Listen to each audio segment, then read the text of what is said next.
12 വാക്യം. അപ്പോസ്തല പ്രവർത്തനം 3:12.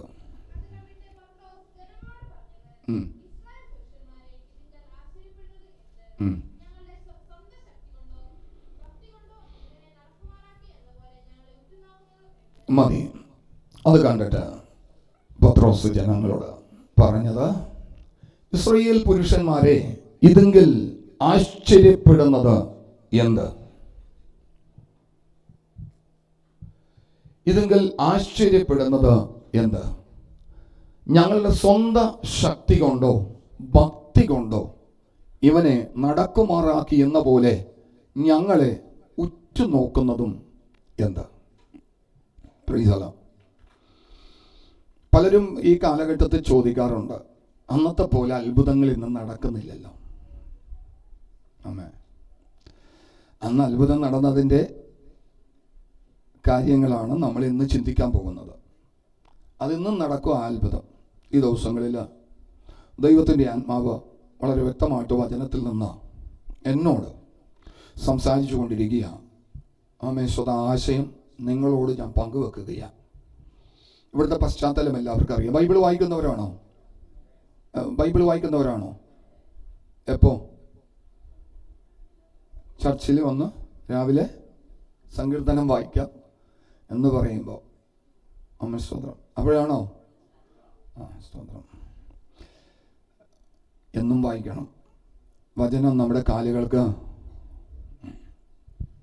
വായിക്കണം. പ്രതി മക്കളെ, പലതും ഈ യൂട്യൂബ് കാണുന്നവരുണ്ടോ? ആരും ഇല്ലാത്തതിനായി സ്തോത്രം. ആമേൻ. നിങ്ങൾ വേണമെങ്കിൽ ചോദിക്കാം, അതെന്ത് സാധനമാണ് പാസ്റ്ററെ? ആമേൻ, സ്തോത്രം. ഞങ്ങൾക്ക് അതിനെക്കുറിച്ച് വ്യക്തമായ തിരിച്ചറിവില്ല. മണിക്കൂറുകളാണ്, മണിക്കൂറുകൾ. എന്നാൽ ഈ യൂട്യൂബ് കാണുന്ന ഈ സാധനത്തിനകത്ത് എന്തുണ്ട്? ബൈബിളും ഉണ്ട്. അവിടേക്ക് കയ്യേ പോകത്തില്ല എന്ന് കരുതി ഈ സംഭവമായിട്ട് ചർച്ചിൽ വന്നേക്കെന്ന് വെച്ചാൽ ബൈബിള് ഇതിൻ്റെ അകത്തുണ്ടല്ലോ എന്ന് പറഞ്ഞുകൊണ്ട് ഇതുമായിട്ട് ബൈബിളായിട്ട് വന്നേക്കരുത്. ഇതിൻ്റെ അകത്ത് എല്ലാ സൂത്രങ്ങളും ഉണ്ട്. ആമേൻ. ഇതിനകത്ത് സകല സൂത്രങ്ങളും ഉണ്ട്. ആമേൻ, സ്തോത്രം. എന്നാൽ ഇതിനകത്ത് വചനം മാത്രമേ ഉള്ളൂ. കേട്ടോ? ആമേൻ. ഇതിനകത്ത് സകല സൂത്രങ്ങളും ഉണ്ട്. ഇന്ന് പലരും ഇതുമായിട്ടാണ് നടക്കുന്നത്. എല്ലാ സൂത്രങ്ങളും ഉണ്ട്, നല്ലതും തീയതുമായിട്ടുള്ള എല്ലാം ഉണ്ട്. എന്നാൽ ഇതിനകത്ത് ആമേൻ ഇത് മാത്രമേ ഉള്ളൂ. അതുകൊണ്ടാണ് ആമേൻ ചർച്ചിൽ വിശുദ്ധ വേദപുസ്തകവുമായിട്ട് കടന്നു വരണമെന്ന് പറയുന്നത്. കേട്ടോ പ്രിയ മക്കളെ? ആമേൻ, സ്തോത്രം. നീ ഇതാണ് വായിച്ചു പഠിക്കേണ്ടത്. ആമേൻ, സ്തോത്രം. മറ്റത് അവസരം വരുമ്പോൾ വായിക്കേണ്ടെന്നോ നോക്കേണ്ടെന്നോ ഒന്നും പറയുന്നില്ല. പക്ഷേ ആമേൻ ഇതിനകത്ത് എല്ലാം ഉണ്ട്. എല്ലാം കൂടി മിക്സ്ഡാ. ആമേൻ, സ്തോത്രം. പക്ഷേ ആമേൻ ബൈബിൾ തന്നെയാണ്, സത്യവേദ പുസ്തകമാണ്. അപ്പോൾ ഇവിടുത്തെ പശ്ചാത്തലം നമുക്കറിയാം. എന്താ? ഒരു മുടന്തൻ സൗഖ്യം പ്രാപിച്ചു. ഒരു മുടന്തൻ നടന്നു. ആമേൻ. കഴിഞ്ഞ ദിവസം വരെയും മുക്കുവനായി അല്ലെങ്കിൽ മത്സ്യത്തൊഴിലാളിയായി മീൻപിടുത്തക്കാരനായി നടന്ന പത്രോസ് അമ്മയുടെ പിറവിയിലെ അമ്മയുടെ ഉദരം മുതൽ മുടന്തനായിരുന്ന ഒരു മനുഷ്യന്റെ കൈക്ക് പിടിച്ചു. അവനെ നരയാണി ഉറച്ചു. ഈ മനുഷ്യൻ മെഡിക്കൽ സയൻസ് എല്ലാം പഠിച്ച് ബിരുദധാരിയൊന്നുമല്ല. ആര്? പത്രോസ്. എന്താണെന്ന് പോലെ അറിയത്തില്ല. പക്ഷേ അദ്ദേഹത്തിൽ വ്യാപരിച്ച ദൈവശക്തി അവനെ കുതിച്ചെഴുന്നേൽപ്പാൻ സഹായിച്ചു. ഇവിടെ പ്രശംസ പത്രോസ് എടുക്കുന്നില്ല. അതാണ് ആ കാലഘട്ടത്തിൽ അത്ഭുതങ്ങൾ കൂടുതൽ നടന്നത്. ഈ കാലഘട്ടത്തിൽ അത്ഭുതങ്ങൾ കൂടുതൽ നടക്കും. ഇന്ന് നമ്മുടെ അകത്തു തന്നെ പ്രാർത്ഥിച്ചാൽ കുറച്ചധികം കൂടുതൽ സമയം നമ്മുടെ ഇടയിൽ തന്നെ ആരെങ്കിലും ഇന്ന ആൾ കുറച്ച് കൂടുതൽ പ്രാർത്ഥിക്കുന്നതാണ് കേട്ടോ എന്ന് ഈ മനുഷ്യനോട് ആരെങ്കിലും പറയുകയോ അല്ലെങ്കിൽ സ്വയത്തിൽ അങ്ങനെ തോന്നുകയോ ചെയ്താൽ മതി, നിന്റെ ജീവിതത്തിൽ ഒരു പ്രവൃത്തിയും വെളിപ്പെടത്തില്ല. പ്രവൃത്തി വെളിപ്പെടാതെ പോകുന്നതിന്റെ ഏറ്റവും നെഗറ്റീവായിട്ട് കാര്യമാണ് ഞാൻ പറയുന്നത്. ഞാൻ ഇന്നതൊക്കെ ചെയ്യും, എനിക്ക് ഇന്നതൊക്കെ ചെയ്യാൻ കഴിയും, ഞാൻ മറ്റുള്ളവരെക്കാൾ അധികം പ്രാർത്ഥിക്കും, മറ്റുള്ളവരെക്കാൾ അധികം കൊടുക്കും, മറ്റുള്ളവരെക്കാൾ അധികം ഉപവസിക്കും, മറ്റുള്ളവരെക്കാൾ അധികം വീര്യപ്രവർത്തികൾ ചെയ്യും. അങ്ങനെ എല്ലാത്തിലും ഞാൻ ആമേശ്വരം ഇങ്ങനെ ചെയ്യുമെന്ന് നമ്മുടെ ഹൃദയത്തിൽ ചിന്ത വന്നാൽ അന്നു മുതൽ നീ താഴും. അന്നു മുതൽ നീ താഴും. ഇവിടെ അത്ഭുതം നടക്കാൻ ഇടയായി തീർന്ന ഏറ്റവും വലിയ സംഭവം എന്ന് പറയുന്നത്, ഇവിടെ ആരെയാ നടത്തിയത്? ആ പുറവിയിലെ മുടന്തനായിരുന്ന ഒരു മനുഷ്യനാണ്. ഇവനെ നടത്തി. മെഡിക്കൽ സയൻസ് ചെയ്യാൻ പറ്റത്തില്ല. വചനം പറയുന്നു, ഒരു മുഴ കൂട്ടാനോ കുറക്കാനോ കഴിയത്തില്ല. ഈ പൊക്കം കൂട്ടുന്ന, വണ്ണം കൂട്ടുന്ന സ്ഥലമുണ്ടോ? വണ്ണം കുറക്കുന്ന സ്ഥലമുണ്ട്. പൊക്കം കൂട്ടുന്ന സ്ഥലമുണ്ടോ? കുറക്കാൻ പറ്റും. വേണമെങ്കിൽ എന്ത് ചെയ്യും? മുറിച്ച് കളയാം. സ്തോത്രം. പക്ഷെ നടക്കുമ്പോൾ കോഷ്ടി ഉണ്ടാകും. അവൻ പൊക്കം കൂട്ടുന്ന സ്ഥലം എവിടെയെങ്കിലും, ഏതെങ്കിലും സ്ഥലത്ത് ഇന്ന് പൊക്കം കൂട്ടുന്ന മരുന്ന് ഈ ഇന്ന സ്ഥലത്ത് നിന്ന് കിട്ടുമെന്ന് പറഞ്ഞുകൊണ്ട് കൊടുക്കുന്ന സ്ഥലമുണ്ടോ? പറ്റത്തില്ല. സ്തോത്രം. പിന്നെ ഇന്ന് ചെയ്യുന്നുണ്ട്, അമ്മയുടെ ഉദരത്തിലായിരിക്കുന്ന സമയത്ത് തന്നെ അല്ലെങ്കിൽ ഈ കുഞ്ഞിനെ, ശിശുവിനെ ഒരു ക്യൂബിലെടുത്ത് സ്വന്തം അതിന് വേണ്ടതായ കാര്യങ്ങൾ ചെയ്ത് ടെക്നിക്കലായിട്ട് ഉണ്ടാക്കി കൊണ്ടുവരാൻ ശ്രമിക്കുന്നുണ്ട്. നമുക്ക് ആ വിഷയത്തിൽ കിടക്കണ്ട. ഇവിടെ ഇവൻ കൈക്ക് പിടിച്ചപ്പോൾ അവന്റെ നരയാണി എന്ത് ചെയ്തു? ഉറച്ചു. പ്രൈസലോ. വളഞ്ഞും തിരിഞ്ഞും പിരിഞ്ഞും ഇരുന്ന കാലെന്ത് ചെയ്തു? നിവർന്നു. ഒരു ഫിസിയോതെറാപ്പിസ്റ്റിനോട് ചോദിക്കണം, ഈ കാല് നിവരുമോ? അദ്ദേഹം പറയും, ഒരിക്കലുമില്ല. ഒരു മെഡിക്കൽ സർജനോട് ചോദിക്കണം, ഈ കാല് റെഡിയാകുമോ? സർജറി നടത്തി നോക്കാം, പക്ഷെ ഗോഷ്ഠി ഉണ്ടാകും. ഇവിടെ ഇവർ നടന്നപ്പോൾ ഒരു ഗോഷ്ഠിയും കണ്ടില്ല. ദൈവവചനത്തിൽ വായിക്കുന്നത്, അവൻ നടന്നും തുള്ളിയും കൊണ്ട് ദൈവത്തെ മഹത്വപ്പെടുത്തി എന്ന് പറയുന്നത്. ഒരു ഭാഗത്ത് അവൻ ചരിഞ്ഞു പോയില്ല. ഒരു ഭാഗത്ത് ഒരു ഗോഷ്ഠി ഉണ്ടായില്ല. നടന്നപ്പോഴും ഇരിക്കുമ്പോഴും പ്രവർത്തിക്കുമ്പോഴും എല്ലാം സാധാരണ ഒരു മനുഷ്യനെ പോലെ തന്നെ അവന്റെ ജീവിതമായി തീരാൻ കാരണം നടത്തിയതും ഉയർത്തിയതും സൗഖ്യമാക്കിയതും പത്രോസിന്റെ കരമല്ല, മറിച്ച് പത്രോസിൽ വ്യാപരിച്ച ദൈവത്തിന്റെ കരമായിരുന്നു. മഹത്വം ദൈവത്തിന് കൊടുക്കാൻ ഇന്ന് പകൽക്കാലം എത്ര പേരൊരുക്കപ്പെടും പ്രിയ മക്കളെ. അവിടെ ദൈവപ്രവൃത്തി വെളിപ്പെടും. കേട്ടോ പ്രിയ മക്കളെ, ഇന്ന് ഞാൻ എന്നും പറയുന്ന കാര്യം, ഇന്ന് ഞാൻ നിങ്ങളുടെ മുമ്പിൽ നിൽക്കുന്നുണ്ടെങ്കിൽ നിന്നതല്ല, ദൈവം നിർത്തിയതാ. ദൈവം നിർത്തിയതാ. സർവശക്തനായ ദൈവത്തിന്റെ കരമാണ്. നാശകരമായ കുഴിയിൽ നിന്നും കുഴഞ്ഞ ചേറ്റിൽ നിന്നും അവന്റെ കരം എന്നെ തേടി വന്നു.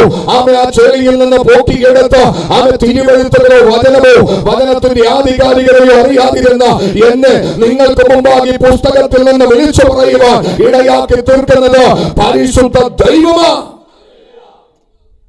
തിരിച്ചറിവെന്നും ഉണ്ടാകണം പ്രിയ മക്കളെ. ആ തിരിച്ചറിവിൽ നമ്മൾ ദൈവത്തോട് അടുക്കുമ്പോഴാണ് ദൈവപ്രവൃത്തി വെളിപ്പെടുന്നത്. പത്രോസ് ചെയ്തത് ലോകത്തിന് മുമ്പിൽ വളരെ വലിയ കാര്യമാണ്. പക്ഷെ പത്രോസിന്റെ മുമ്പിൽ അതൊരു കാര്യവുമല്ല. കാരണം പത്രോസ് അല്ല ചെയ്തത്. പത്രോസ് പറയുന്നത്, നിങ്ങൾ എന്തിനാ എന്നിങ്ങനെ ഉറ്റുനോക്കുന്നത്? ഞാനല്ല ഈ പ്രവർത്തിച്ചത്. എന്നിൽ പ്രവർത്തിക്കുന്ന ഒരുത്തനുണ്ട്, അവനിലേക്ക് തിരിയണമെന്നാണ് അന്ന് പത്രോസ് വിളിച്ചു പറയുവാൻ ഇടയായിട്ടുള്ളത്. മറ്റൊരുത്തനിൽ രക്ഷയില്ല. നാം രക്ഷിക്കപ്പെടുവാൻ ആകാശത്തിന് കീഴിൽ മനുഷ്യരുടെ ഇടയിൽ നൽകപ്പെട്ടിരിക്കുന്ന ഒരേ ഒരു നാമമാ. ആ നാമമാണ് എന്നെ നടത്തുന്നത്. ആ നാമമാണ് എന്നെ ഉയർത്തുന്നത്. ആ നാമമാണ് എന്റെ കരം പിടിച്ചിരിക്കുന്നത്. ആ നാമമാണ്. അങ്ങനെ പത്രോസ് പറയും. ഇത് കണ്ടിട്ട് പത്രോസ് ജനങ്ങളോട് പറഞ്ഞത്, ഇസ്രായേൽ പുരുഷന്മാരെ, ഇതെങ്കിൽ ആശ്ചര്യപ്പെടുന്നത് എന്ന്. എവിടെയും ഇവരുടെ ജീവിതത്തിൽ, ഈ അപ്പോസ്തലന്മാരുടെ ജീവിതത്തിൽ നടന്ന എല്ലാ അത്ഭുതങ്ങൾക്കും മഹത്വം മുഴുവനും ദൈവത്തിന് കൊടുക്കുന്നതായിട്ട് നമുക്ക് കാണാൻ സാധിക്കുന്നുണ്ട്. ഇന്ന് നമ്മുടെ ജീവിതത്തിൽ ചെറുതോ വലുതോ ചെയ്തെടുക്കുന്ന എന്ത് പ്രവൃത്തികളാണെങ്കിലും അവിടെ ദൈവത്തിന് മഹത്വം കൊടുക്കുമെന്ന കവിതം നമ്മുടെ ഹൃദയം കൊണ്ട് ഒരുക്കപ്പെടുന്നു എങ്കിൽ നിന്റെ നിലവാരങ്ങൾക്ക് മാറ്റം വരുത്തി ആര് നിന്നെ മാറ്റി നിർത്തി എന്നാലും മാറ്റി നിർത്തിയവരുടെ മധ്യത്തിൽ നിന്നെ മാനിക്കുവാൻ സ്വർഗത്തിലെ ദൈവം ശക്തന ആത്മാവിൽ ഞാൻ വിളിച്ചു പറയുകയാ. ആദ്യ നാളുകളിൽ ഈ അപ്പോസ്തല പ്രവർത്തനം 2-ാം അധ്യായത്തിന്റെ 4-ാമത്തെ വാക്യത്തിലേക്ക് വരുമ്പോൾ, അഞ്ചാമത്തെ വാക്യത്തിലേക്ക് വരുമ്പോൾ അവിടെ അന്ന് വലിയൊരു മുഴക്കം കേൾക്കുകയാണ്. അവിടെ കൂടി വന്ന ഭക്തിയുള്ള പലരും ഉണ്ടായിരുന്നു കേട്ടോ. ഭക്തിയുള്ള പുരുഷന്മാരുണ്ടായിരുന്നു. പക്ഷെ ഭക്തിയുള്ളവരുടെ മേലല്ല ആദ്യം പരിശുദ്ധാത്മാവ് പതിഞ്ഞത്. കേട്ടോ, അനുസരിച്ചവരുടെ മേല. ഭക്തന്മാരുടെ എണ്ണം ഇഷ്ടം പോലെ ഉണ്ട് പ്രിയമക്കളെ. പക്ഷേ സ്വതം ഇന്നും പരിശുദ്ധാത്മാവിനെ പകർത്തു കൊടുക്കുന്നത് ദൈവം എന്തെങ്കിലും പറഞ്ഞാൽ നീ അവന്റെ ഇഷ്ടപ്രകാരം യാത്ര ചെയ്യുമോ? ദൈവം നിന്നോട് എന്തെങ്കിലും കൽപ്പിച്ചാൽ നീ അതുപോലെ ചെയ്തെടുക്കുമോ എന്നുള്ളവരിലേക്ക് നോക്കിക്കൊണ്ടാണ് പരിശുദ്ധാത്മാവ് പകരുകയും വരികയും ചെയ്യുന്നത്. അതല്ല സ്വതം ഞാൻ ഇങ്ങനെ പോകത്തുള്ളൂ, ഞാൻ ഭക്തനാണ്, എനിക്ക് പ്രാർത്ഥിക്കാൻ അറിയാം, എനിക്ക് ആരാധിക്കാൻ അറിയാം, എനിക്ക് ഉപവസിക്കാൻ അറിയാം, എനിക്ക് വചനം അറിയാം എന്നുള്ളവന്റെ മേലല്ല. ദൈവം പറയുന്നതിനൊത്തവണ്ണം അവന്റെ വചനത്തിന് ഹൃദയം കൊടുക്കുന്നുണ്ടോ അവനെയാണ് പരിശുദ്ധാത്മാവ് ഈ നാളുകൾ നിറയ്ക്കുന്നത്. അറിവുള്ളവനെ അല്ല കേട്ടോ, അറിവുള്ളവനെ വേണ്ട. അറിവുള്ളവനെ ആണെങ്കിൽ ഇത്രത്തോളം സുവിശേഷം പരക്കത്തില്ല. സ്തോത്രം. നിയമം അറിയുന്നവനെ വേണോ? വേണ്ടെന്നേ. സ്വതം നിയമം അറിയുന്നവനാണെങ്കിൽ ഭയപ്പെട്ട് മുറിക്കകത്ത് ഒളിക്കും. മുക്കുവനെ മതി, അവന് നിയമം അറിയത്തില്ല. ലോകത്തിലെ നിയമം അറിയത്തില്ല. ഇത് പറഞ്ഞു കഴിഞ്ഞാൽ ജയിലിൽ അടക്കമെന്നുള്ള ഭീതി അവനില്ലെന്നേ. അതിന്റെ നിയമപ്രകാരമല്ല, വചനപ്രകാരം ജീവിക്കാൻ തുടങ്ങി. വിളിച്ചവന്റെ വിശ്വസ്തതയ്ക്കൊത്തവണ്ണം അവർ കാൽച്ചുവടുകൾ വെച്ചപ്പോൾ ദൈവശക്തിയായി വ്യാപരിക്കാൻ തുടങ്ങി. ദൈവവചനം പറയുന്നു കേട്ടോ മക്കളെ, നിന്റെ ജ്ഞാനം നിന്റെ കയ്യിൽ വെച്ചാൽ മതി, നിന്റെ ആരോഗ്യം നിന്റെ കയ്യിൽ വെച്ചാൽ മതി, നിന്റെ ബലം നിന്റെ കയ്യിൽ വെച്ചാൽ മതി, നിന്റെ അറിവ് നിന്റെ കയ്യിൽ വെച്ചാൽ മതി. ഇതെല്ലാം യേശുവിന്റെ കാൽപാദപീഠം ഒന്ന് കൊട്ടിയിടുക. ഇന്ന് പകൽക്കാലം നീ തയ്യാറെടുക്കുമോ? അവിടെ നിന്നാണ് സ്വർഗത്തിലെ ദൈവത്തിന്റെ പ്രവൃത്തി വെളിപ്പെടുന്നത്. അറിവ് നമ്മളെ ചീർപ്പിച്ചു കളയും, ആത്മാവ് നമ്മളെ ജീവിപ്പിച്ചുകൊണ്ടിരിക്കുമെന്ന് പരിശുദ്ധാത്മാവ് വിളിച്ചു പറയുകയാണ്. നമ്മുടെ അറിവാണ് പലപ്പോഴും നമ്മളെ നന്മയിലേക്ക് വിടാത്തത്. നമ്മുടെ അറിവ് നമ്മളെ തകർക്കും. അറിവ് നമ്മളെ എന്ത് ചെയ്യും? ചേർപ്പിക്കും. സ്തോത്രം. കൊച്ചു കുഞ്ഞുങ്ങളുണ്ടല്ലോ, ഈ കൊച്ചു കുഞ്ഞിന്റെ അടുത്ത് കൂടി ഒരു പാമ്പ് പോയി കഴിഞ്ഞാൽ കൊച്ചിന് എന്തില്ല? ഭയമില്ല. പക്ഷെ നമ്മുടെ അടുത്ത് കൂടി ഒരു പാമ്പ് പോവുകയാണെങ്കിലോ എന്തായിരിക്കും സംഭവം? ആ പരിസരവാസികളെ മുഴുവനും, വാർഡ് പഞ്ചായത്ത് വരെ എന്ത് ചെയ്യും? മുറപ്പിക്കും നമ്മൾ അതുപോലെ. കാരണം എന്താണെന്നറിയാം? പാമ്പ് എന്താണെന്ന് ആർക്കറിയാം? പ്രൈസലോ. പാമ്പ് എന്താണെന്ന് നിന്റെ ബുദ്ധിക്കറിയാം. അതുകൊണ്ടാ ഈ കൊച്ചിന് എന്ത് ചെയ്യത്തില്ല? അറിയത്തില്ല. കഴിഞ്ഞ ദിവസം ഒരു കഥ ഞാൻ ഇങ്ങനെ കേൾക്കാനിടയായി തീർന്നു. സ്തോത്രം. രണ്ട് തവളകൾ. ഈ തവളകൾക്ക് അപ്പുറത്തൊരു വലിയ തടാകമുണ്ട്. സ്തോത്രം. അവിടേക്ക് കയറി പോകണം. അതൊരു മലയുടെ മുകളിലാ ഈ തടാകമുള്ളത്. അപ്പോ ഇവര് രണ്ടുപേരും കൂടി ചെറിയൊരു കൊച്ചു കുളത്തിൽ നിന്ന് ചാടിക്കരയിൽ വീണു. സ്തോത്രം. ഈ തവളകള് ഈ മല പതിയെ കയറാൻ തുടങ്ങി. അപ്പോൾ അവിടെ ഉണ്ടായിരുന്ന ആളുകൾ പറഞ്ഞു, പോകുന്ന വഴിക്ക് പാമ്പുണ്ട്, പോകുന്ന വഴിക്ക് ഘോര മൃഗങ്ങളുണ്ട്, പോകുന്ന വഴിക്ക് പല പക്ഷികളും നിങ്ങളെ കാണാൻ ചാൻസ് ഉണ്ട്, പലതും വന്ന് നിങ്ങളെ പിടിച്ചടക്കാൻ സാധ്യതയുണ്ട് എന്ന് പറഞ്ഞു. സ്തോത്രം. ഇവരെ നിരുത്സാഹപ്പെടുത്തി. സ്തോത്രം. അങ്ങനെ ഈ തവളകളിൽ ഒരാൾ പിന്തിരിഞ്ഞു. മറ്റേ ആൾ എന്ത് ചെയ്യാൻ തുടങ്ങി? കയറാൻ തുടങ്ങി. സ്തോത്രം. മറ്റേയാള് ഈ പ്രതിസന്ധികളൊന്നും വകവെക്കാതെ വണ്ണം താൻ യാത്ര ചെയ്യാൻ തുടങ്ങി. താഴ്ത്തി നിൽക്കുന്ന പറഞ്ഞവനും തന്നോട് കൂടെ യാത്ര ചെയ്യുന്ന അമ്പരന്നു. ഇവന് ഭയമില്ലയോ? പക്ഷി കൊത്തി തിന്നുമെന്നും പാമ്പ് തിന്നു കളയുമെന്നും ഒക്കെ പറഞ്ഞിട്ടും ഇവൻ അതൊന്നും കൂട്ടാക്കാതെ വണ്ണം ഇവൻ എന്തുകൊണ്ട് ഇത്ര വേഗത്തില് ഈ മലയുടെ മുകളിലേക്ക് കയറിക്കൊണ്ടിരിക്കുന്നത്? അങ്ങനെ ചില സമയങ്ങളെടുത്ത് ഈ തവള ഒറ്റയ്ക്ക് ആ തടാകത്തിൽ ചെന്ന് വീഴാനിടയായിത്തീർന്നു. എല്ലാവരും അമ്പരന്നു. അവിടെ പലരും വന്ന് ഈ തവളയോട് ചോദിക്കുക, എന്താണ് നീ അങ്ങനെ കയറി പോകാൻ കാരണം? ഇത്ര പ്രതികൂലങ്ങളെ പ്രതിസന്ധികളൊക്കെ ഉണ്ട് എന്ന് നീ അറിഞ്ഞിട്ട് എന്തുകൊണ്ടാണ് നീ അവിടേക്ക് ഇതൊന്നും വകവെക്കാതെ കയറിപ്പോയത്? അവിടെ സംഭവിച്ച കാര്യം എന്ന് പറയുന്നത് ഈ തവളയ്ക്ക് ചെവി കേൾക്കത്തില്ലായിരുന്നു. കൂടെ ഒരുമിച്ച് യാത്ര ചെയ്ത മറ്റു തവളക്ക് നന്നായിട്ട് ചെവി കേൾക്കാമായിരുന്നു. അവനോട് അത് പറഞ്ഞപ്പോ അവൻ വിശ്വസിച്ചു. മാരകമായ ജീവികളുണ്ട്, വിഴുങ്ങിക്കളയുന്ന ജീവികളുണ്ട്, എത്തിച്ചേരാൻ പറ്റത്തില്ലെന്ന് പറഞ്ഞപ്പോ കേൾവിയുള്ളവൻ പിന്തിരിഞ്ഞു. പക്ഷെ കേൾക്കാൻ പാടില്ലാത്തവൻ അതൊന്നും നോക്കാതെ വണ്ണം അവൻ യാത്ര ചെയ്യുവാനിടയായി തീർന്നു. എന്നെ കേൾപ്പിക്കുന്ന ദൈവത്തിന്റെ മക്കളെ, എന്നെ കേൾക്കുന്ന ദൈവത്തിന്റെ മക്കളെ, നമ്മുടെ അറിവാണ് പലപ്പോഴും എത്തിച്ചേരേണ്ട സ്ഥലത്ത് എത്തിച്ചേരാതെ വണ്ണം നമ്മളെ പിന്നിലേക്ക് വലിക്കുന്നത്. എന്നാൽ നിന്റെ അറിവുകളെല്ലാം മാറ്റിവെച്ചുകൊണ്ട് ഒന്ന് ദൈവത്തിലേക്ക് അടുത്തു ചെല്ലുന്നെങ്കിൽ ഒരു ദൈവ പ്രവൃത്തി ഇന്ന് പകൽക്കാലം നിന്റെ ജീവിതത്തിൽ വെളിപ്പെട്ടു വരുമെന്ന് പരിശുദ്ധാത്മാവ് ഇടപെടുകയാ. ചെവിയില്ലാതിരുന്ന പൊട്ടനായിരിക്കുന്ന തവള എവിടെ ചെന്നു? ലക്ഷ്യസ്ഥാനം കണ്ടു. ആമേൻ. കേട്ടോ പ്രിയമക്കളെ, ഈ ലോകത്തിന്റെ മധ്യത്തിൽ ആമേൻ നീ ജ്ഞാനിയല്ലായിരിക്കാം, നിനക്ക് വിദ്യാഭ്യാസമില്ലാത്തവനായിരിക്കാം, അറിവില്ലാത്തവനായിരിക്കാം. ആമേൻ. പലരും നിന്നെ മാറ്റി നിർത്തിയിട്ടുണ്ടാകാം, പലരും നിന്നെ കുറ്റപ്പെടുത്തിയിട്ടുണ്ടാകാം, പലരും ഒറ്റപ്പെടുത്തിയിട്ടുണ്ടാകാം. ഇങ്ങനെയുള്ള വ്യക്തിത്വങ്ങളെയാണ് സ്വർഗത്തിലെ ദൈവം കാണുന്നത്. കർത്താവിന് വേണ്ടി നിൽക്കാൻ കഴിയുമോ? യേശുവിന് വേണ്ടി നിൽക്കാൻ കഴിയുമോ? ജ്ഞാനികളെ ലജ്ജിപ്പിക്കുവാൻ ദൈവം ലോകത്തിൽ ഭോഷത്വമായി തിരഞ്ഞെടുക്കുകയാ. നിന്നെയാ സ്വർഗത്തിലെ ദൈവം കണ്ടിരിക്കുന്നത്. ഈ ലോകത്തിന്റെ ജ്ഞാനി എവിടെ? താർക്കികൻ എവിടെ? ആമേൻ. സ്തോത്രം. നിന്നെയാ ഹല്ലേലൂയ.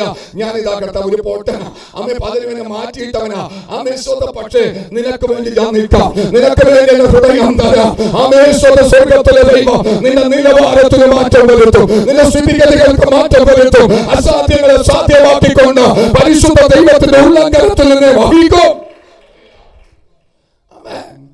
അവരെ മതി. ആമേൻ. പത്രോസ് ഇവന്റെ കൈക്ക് ഇങ്ങനെ പിടിച്ചപ്പോ നരയാണി ഉറച്ചു. നമുക്ക് 2-ാം അധ്യായത്തിന്റെ 5-ാം വാക്യത്തിലേക്ക് ഒന്ന് വന്നേ. അന്ന് ആകാശത്തിന് കീഴിലുള്ള സകല ജാതികളിൽ നിന്നും യെരൂശലേമിൽ വന്ന് പാർക്കുന്ന യഹൂദന്മാരായ ഭക്തിയുള്ള പുരുഷന്മാർ ഉണ്ടായിരുന്നു. സ്തോത്രം. ഭക്തിയുള്ളവർ അവിടെ ഉണ്ടായിരുന്നു. ഈ മുഴക്കം ഉണ്ടായപ്പോൾ പുരുഷാരം വന്നുകൂടി ഓരോരുത്തരും താന്താന്റെ ഭാഷയിൽ അവർ സംസാരിക്കുന്നത് കേട്ട് അമ്പരന്നുപോയി. ഭക്തന്മാരൊക്കെ അമ്പരന്നുപോയി. എന്നെ കേൾക്കുന്ന ദൈവത്തിന്റെ മക്കളെ, മുൻമഴയേക്കാൾ ശക്തമേറിയ പിന്മഴ പരിശുദ്ധ ദൈവം ഈ കാലഘട്ടത്തിൽ പകരാൻ ആഗ്രഹിക്കുകയാണ്. ഭക്തന്മാർ പലരും അമ്പരന്നു പോകും. ആമേൻ. ദൈവത്തിന്റെ ശക്തി പ്രാപിപ്പാൻ അന്നിന്റെ അറിവുകളെല്ലാം മാറ്റിവെച്ചുകൊണ്ട് ഒരു ദോഷനെ പോലെ അവന്റെ സംഗതിയിലേക്ക് ഇറങ്ങി ചെല്ലാൻ നീ ഒരുക്കപ്പെടുന്നു എങ്കിൽ ആമേൻ, പലരും നിന്നെ നോക്കി അമ്പരക്കും, പലരും നിന്നെ നോക്കി ആശ്ചര്യപ്പെടും. സ്വർഗത്തിലെ ദൈവത്തിലെ കരത്തിൽ ഇറങ്ങുന്ന ഒരു ആയുധമാക്കി ദൈവത്തിനെ തീർക്കും. ഭക്തന്മാർ അമ്പരന്ന് പോയി. കേട്ടോ പ്രിയ മക്കളെ, ഭക്തി കൊണ്ട് മാത്രം ആമയെല്ലാം നടക്കണമെന്നില്ല. കേട്ടോ, ഭക്തി കൊണ്ട് മാത്രം എല്ലാം നടക്കണമെന്നില്ല. പരിശുദ്ധാത്മാവ് വേണം, പ്രാപിക്കണം. ആമേ. മറ്റെന്തോ പ്രാപിക്കുന്നതിനേക്കാൾ അധികമായിട്ട് പരിശുദ്ധാത്മാവിന്റെ കൃപ പ്രാപിക്കണം, പരിശുദ്ധാത്മാവിന്റെ അഭിഷേകം പ്രാപിക്കണം. ആമേ. സ്വന്തം ഭക്തന്മാരുണ്ടായിരുന്ന കാലഘട്ടത്തില് ഇഷ്ടംപോലെ ഭക്തന്മാർ. ഈ കൊർന്നേലിയോസ് എന്ന് പറയുന്ന നല്ല ഭക്തനായിരുന്നു. സ്വർഗത്തിലെ ദൈവം അവനെ കണ്ടു, അവന്റെ പ്രാർത്ഥന ദൈവം കേട്ടു. ആമേ. സ്വന്തം അവനത് പോരെന്ന് തോന്നി പത്രോസിനെ അയച്ചു. പത്രോസ് വചനം പ്രസംഗിച്ചുകൊണ്ടിരിക്കുമ്പോ പരിശുദ്ധാത്മാവ് അവരുടെ മേൽ എന്ത് ചെയ്യും? വന്നു. ആമേൻ. കേട്ടോ പ്രതിമക്കളെ, ഭക്തി വേണം. ആരും വേണം? പരിശുദ്ധാത്മാവും വേണം. ഭക്തി വേണം. ആരും വേണം? പരിശുദ്ധാത്മാവും വേണം. ഈ ദിവസങ്ങളിൽ പ്രാപിക്കണം. ഇത് എങ്ങനെ വരും? കൈയടിച്ച് ശക്തമായിട്ട് കൈയടിച്ച് ആരാധിച്ച വരുമോ? ആമേൻ. കുറെ സമയം പ്രാർത്ഥിച്ച വരുമോ? ബാഹ്യമായ പ്രകടനങ്ങൾ കൊണ്ടൊന്നും വരുന്ന ഒരു ആമേൻ ശക്തിയല്ല, ഇതൊരു വ്യക്തിത്വമാണ്. ആമേൻ. നമ്മുടെ നിലവാരം, നമ്മുടെ ഹൃദയത്തിന്റെ നിലവാരത്തെ ഈ ആമേൻ സ്വന്തം വ്യക്തി നോക്കും, ഈ ദൈവം നോക്കും. അല്ലാതെ മറ്റുള്ളവരെ പോലെ ഞങ്ങൾ ശക്തമായിട്ട് ആരാധിക്കുക, ഒരു 40 ദിവസം ഉപവസിച്ചാൽ വരുമോ? എടാ, ഹൃദയം നല്ലതല്ലെങ്കിൽ വരത്തില്ല. പ്രൈസലോ. പ്രാപിക്കാന്നൊക്കെ പറഞ്ഞത് നമുക്ക് ഏതെങ്കിലും ഒരു വസ്തുക്കളെ ആണെങ്കിൽ കൊള്ളാം. കണ്ണും കാതും നാക്കും മൂക്കും ആമേ തൊക്കും ആമേ നമ്മുടെ പോലെ ജീവനുള്ള വ്യക്തിത്വമാണെങ്കിൽ എൻ്റെ ജീവിതത്തിൽ ക്രമീകരണ കുറവുണ്ടെങ്കിൽ വരുമോ? നമ്മൾ നല്ലതിനെ തിരഞ്ഞെടുക്കുന്നില്ലേ?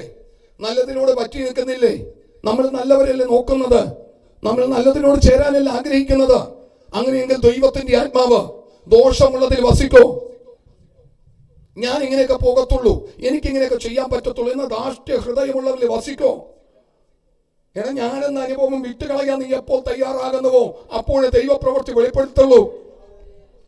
ആമേ. അപ്പൊ പരിശുദ്ധാത്മാവ് എന്ന് പറയുന്ന ഒരു ആളത്തമാ, ദൈവമാ. അവൻ നമ്മളെ നോക്കും, നമ്മളൊന്ന് ശോധന ചെയ്യും, എന്നിട്ട് അവനിൽ വസിക്കണമോ വേണ്ടയോ എന്ന് തീരുമാനിക്കുന്നത് അവൻ ദൈവത്തിന്റെ ആത്മാവാ.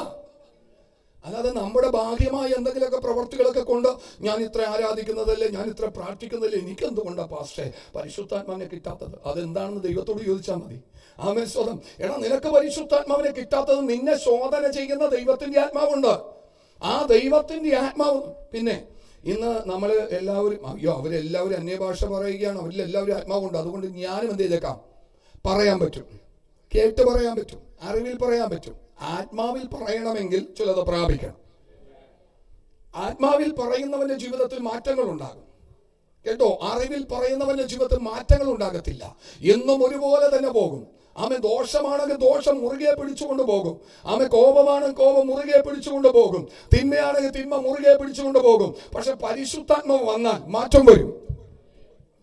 ആമേ സ്വതം ഈ 12-ാം സങ്കീർത്തനത്തിൽ പറയുന്നത്, യഹോവേ ആമേ സ്വതം ഭക്തന്മാർ എന്ത് ചെയ്തിരിക്കുന്നു?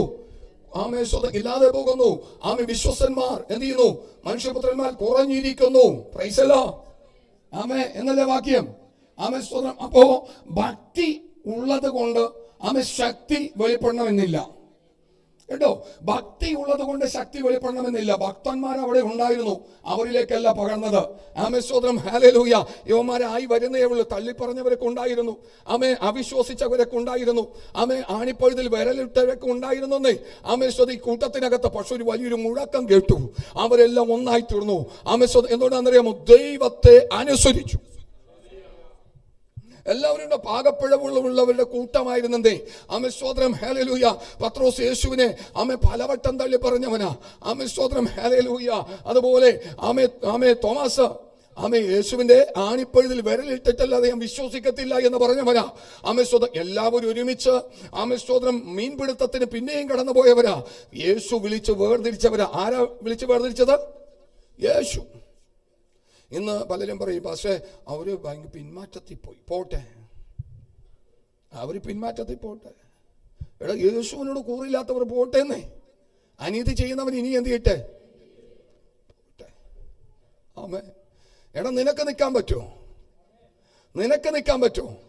ആമേ. നിന്റെ പാപങ്ങൾക്ക് വേണ്ടി യേശു മരിച്ചത്, നിന്റെ രോഗങ്ങൾക്ക് വേണ്ടി യേശു മരിച്ചത്, നിന്റെ ശാപങ്ങൾക്ക് വേണ്ടി യേശു മരിച്ചത്. എടാ, പോകുന്നവൻ പോകട്ടെ. അവൻ നിന്റെ ജീവിതത്തിൽ ചെയ്തതെന്ന നന്മകളെ കണ്ടുകൊണ്ട് നിന്നെ കുറച്ചു നിൽക്കാൻ പറ്റൂ. അവിടെ ആ സ്വർഗത്തിലെ ദൈവത്തിന്റെ പ്രവൃത്തി വെളിപ്പെടുന്നത്. അവൻ പിന്മാറി പോകുന്നവനിലേക്കല്ല, എടാ മുന്നോട്ട് പോകുന്നവനിലേക്ക് നോക്ക്. അമ്മേ, പിന്മാറി പോകുന്നവനിലേക്ക് നോക്കണ്ട, മുന്നോട്ട് പോകുന്നവനിലേക്ക് നോക്ക്. അവനെ നടപ്പ് നീ കാണുക, അവനെ നോക്ക്. ഇന്ന് പലരുടെയും ആ ലക്ഷ്യവും പലരുടെയൊക്കെ ചിന്തകളൊക്കെ പോകുന്നത് വേറെ തലത്തിലേക്കാണ്. അവൻ സ്തോത്രം. അങ്ങനെ എല്ലാവരും നീ യേശുവിലേക്ക് നോക്കുക. അപ്പോ ഭക്തന്മാരുടെ വലിയൊരു സംഖ്യ അവിടെ ഉണ്ടായിരുന്നു. അവരിലല്ല എന്ത് വന്നത്? പരിശുദ്ധാത്മാവ് വന്നത്. പരിശുദ്ധാത്മാവ് വലിയൊരു മുഴക്കം കേട്ടു. അവൻ സ്തോത്രം. അപ്പോ ആമേ താഴേക്കൊന്ന് വായിച്ചു. ഈ മുഴക്കമുണ്ടായപ്പോൾ പുരുഷാരം വന്നുകൂടി. ഓരോരുത്തർ താന്താന്റെ ഭാഷയിൽ അവർ സംസാരിക്കുന്നത് കേട്ട് അമ്പരന്ന് പോയി. എടാ, ILTC ഒന്നും പഠിച്ചിട്ടില്ല. മാത്രമല്ല ഇവരെ ഏത് സ്ഥലത്തുള്ളവരാ? എടാ, സംസ്കാരമൊക്കെ നമുക്ക് അറിയാം, ഇവന്മാരുടെ സംസ്കാരമൊക്കെ നമുക്ക് അറിയാം. വെറും മത്സ്യത്തൊഴിലാളികളാണെന്ന്. ഗലീല കടപ്പുറത്തുള്ള കക്കപ്പുറക്കി മത്സ്യം പിടിച്ച് ജീവിക്കുന്നവരാണെന്ന് നമുക്കറിയാം. പശ്ചാത്തലമല്ല, പക്ഷേ അവരുടെ അടുക്കാൻ പറ്റാത്ത തലത്തിൽ, അവരുടെ അടുത്ത് ചെല്ലാൻ പറ്റാത്ത തലത്തിൽ അവർ ഉപയോഗിച്ചുകൊണ്ടിരിക്കുന്ന ദൈവത്തിന്റെ പരിശുദ്ധാത്മാവ് യുവമാരുടെ അകത്തളത്തിൽ ഭയം തട്ടത്തക്ക നിലവാരത്തിൽ പ്രവർത്തിച്ചുകൊണ്ടിരിക്കുകയാണ്.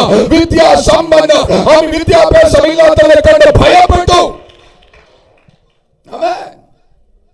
വിദ്യാസമ്പന്നരായിരിക്കുന്ന ഈ വ്യക്തിത്വം വിദ്യാഭ്യാസമില്ലാത്തവരെ കണ്ടെത്തുക, ഭയപ്പെടുകയാ. എടാ, ഇത് ഏത് ക്ലാസ്സിലാ പഠിച്ചത്?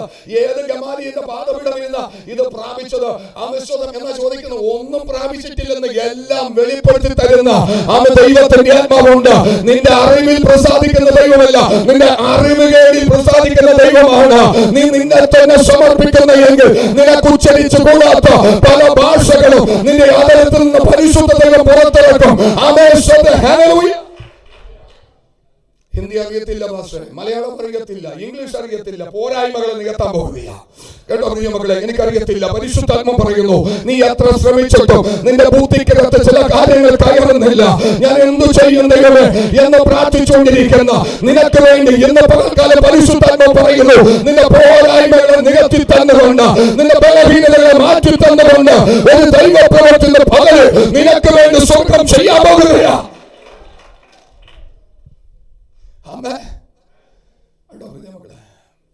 ദൈവം ചെയ്യാൻ പോകുകയാ. ഇന്ന് പകലിൽ ഞാൻ നിങ്ങൾക്ക് വേണ്ടി പ്രാർത്ഥിക്കും. കർത്താവേ, എന്തു ചെയ്തിട്ടൊന്നും ശരിയാകുന്നില്ല. എന്ത് ആഹാരം ഉണ്ടാക്കിയാലും അതിൽ രുചിയില്ല. പ്രാർത്ഥിക്കാൻ പോകുക. അമ്മ പഠിച്ചിട്ട് ബുദ്ധിയിൽ നിൽക്കുന്നില്ല. പ്രാർത്ഥിക്കാൻ പോകുക. ആമേ ജോലിക്ക് പോയിട്ടൊന്നും ശരിയാകുന്നില്ല, പ്രാർത്ഥിക്കാൻ പോകുകയാ. ആഴ്ചയിൽ തികച്ച് ജോലിയില്ല, പലതും ഒക്കെ പ്രാർത്ഥിക്കാൻ പോകുകയാ. ചിലത് നികത്തി തരുവാൻ കഴിവുള്ള സർവശക്തനായ ദൈവത്തിന്റെ കൃപ ഇന്ന് ജീവിതങ്ങളിലേക്ക് സ്വർഗ്ഗത്തിലും പകരാൻ പോകുകയാ. നിനക്ക് വേണ്ടി യേശു തകർക്കപ്പെട്ടത് നിന്റെ ജീവിതത്തിലെ പോരായ്മകളെ നികത്താന്. ഹല്ലേലൂയ. അവര് എന്ത് ചെയ്തെന്ന് പറഞ്ഞത്? അമ്പരന്ന് പോയി. ആരെ കണ്ടപ്പോ? എടാ, ബിരുദധാരിയെ കണ്ടിട്ടല്ല. ആമേ സ്വതം, ആമേ ഹല്ലേലൂയ. ബിരുദവും ആമേ സ്വതം ബിരുദധാരിയായിരിക്കുന്ന വ്യക്തിത്വങ്ങളെ കണ്ടുകൊണ്ടല്ല അവർ അമ്പരന്ന് പോയത്. എടാ, ഇവര് ഗലീലക്കാരല്ലേ? ആമേൻ. എടാ, വൈപ്പിൻ പട്ടണത്തിൽ ജനിച്ചു വളർത്തപ്പെട്ട സാധാരണ നിലവാരത്തിലുള്ള ആളുകളല്ലേ? എനിക്കറിയാം അയാളെ. ഇന്ന സ്ഥലത്ത് ഇന്ന കൂലിപ്പണിക്ക് നടന്നിരുന്ന മനുഷ്യനല്ലേ? ആമേ സ്വതം ഇന്ന രീതിയിൽ ജീവിച്ച ആളല്ലേ? ഇന്ന ക്ലാസ്സിൽ എനിക്ക് തോന്നുന്നത് ആമേ കോളേജിന്റെ പടിവാതിൽ കണ്ടിട്ടുണ്ടാകത്തില്ല. ഇവരാണ് ഇങ്ങനെ സംസാരിക്കുന്നത്. അതിശയിച്ചു പോയി. ആമേ സകല ഭാഷയും ILTC പഠിക്കുന്നതെന്ന് വെച്ച് കഴിഞ്ഞാല് ഏതെങ്കിലും ഒരു രാജ്യത്തിലേക്ക് പോകാൻ വേണ്ടി ലക്ഷ്യം വെച്ച് പഠിക്കുന്നതാ. UK ആണെങ്കിൽ അവിടുത്തെ പഠിക്കും, കാനഡ ആണെങ്കിൽ അവിടുത്തെ പഠിക്കും, ജർമ്മനി ആണെങ്കിൽ അവിടുത്തെ പഠിക്കും, ഇറ്റലി ആണ് അവിടുത്തെ പഠിക്കും. ഇത് അങ്ങനെയല്ല. സകല ഭാഷകളും സ്റ്റോക്കാണെന്ന്. ഏത് ഭാഷ വേണമെങ്കിലും ഉപയോഗിക്കാൻ തക്ക വിധത്തിൽ ആവശ്യങ്ങൾക്കനുസരിച്ച് പ്രവർത്തിക്കാൻ കഴിവുള്ള സർവശക്തനായ ദൈവം അവരുടെ കൂടെ ഇരുന്ന് പ്രവർത്തിക്കുകയാ. ഏതാ നിനക്കറിയാത്തത്? നിനക്കറിയാത്ത കാര്യങ്ങളെല്ലാം ഞാൻ നിനക്ക് പറഞ്ഞു തരാം. നീ എന്റെ പാത വിടവിരുന്നാൽ മതി. നീ സമ്മതിക്കണം. ആമേ സ്വതം, ഇത് എന്റെ കഴിവല്ല കർത്താവേ, നിന്റെ ദയയാ. ആമേ, അത്ഭുതങ്ങൾ ഇനിയും നടക്കും കേട്ടോ. അത്ഭുതങ്ങൾ നടക്കും. അകത്തും പുറത്ത് അത്ഭുതങ്ങൾ നടക്കും. അകത്തും പുറത്തും ദൈവപ്രവൃത്തി വെളിപ്പെടും. ആമേ, ചിലതിന്റെ കൈക്കീഴ ഭൂതങ്ങൾ വിട്ടുപോകും. ചിലത് കൈവച്ച് പ്രാർത്ഥിക്കുമ്പോൾ രോഗികൾ സൗഖ്യമാകും. അത്ഭുതങ്ങൾ ഇനിയും നടക്കാനുള്ള തലത്തിലേക്ക് പരിശുദ്ധ ദൈവം വ്യക്തിത്വങ്ങളെ ഉപയോഗിക്കാൻ പോകുകയാ. ഒരിക്കൽ കൂടെ നമുക്ക് അനുകൂലമാ. അപ്പോ അവർ അമ്പരന്ന് പോയി. താഴേക്കൊന്ന് വായിച്ചു. എല്ലാവരും ഭ്രമിച്ച് ആശ്ചര്യപ്പെട്ടു. ഈ സംസാരിക്കുന്നവരെല്ലാം ഗലീലക്കാർ അല്ലയോ? അതാ പ്രശ്നം. ഈ സംസാരിക്കുന്നവരെല്ലാം ഗലീലക്കാരല്ലയോ? അടുത്തത്,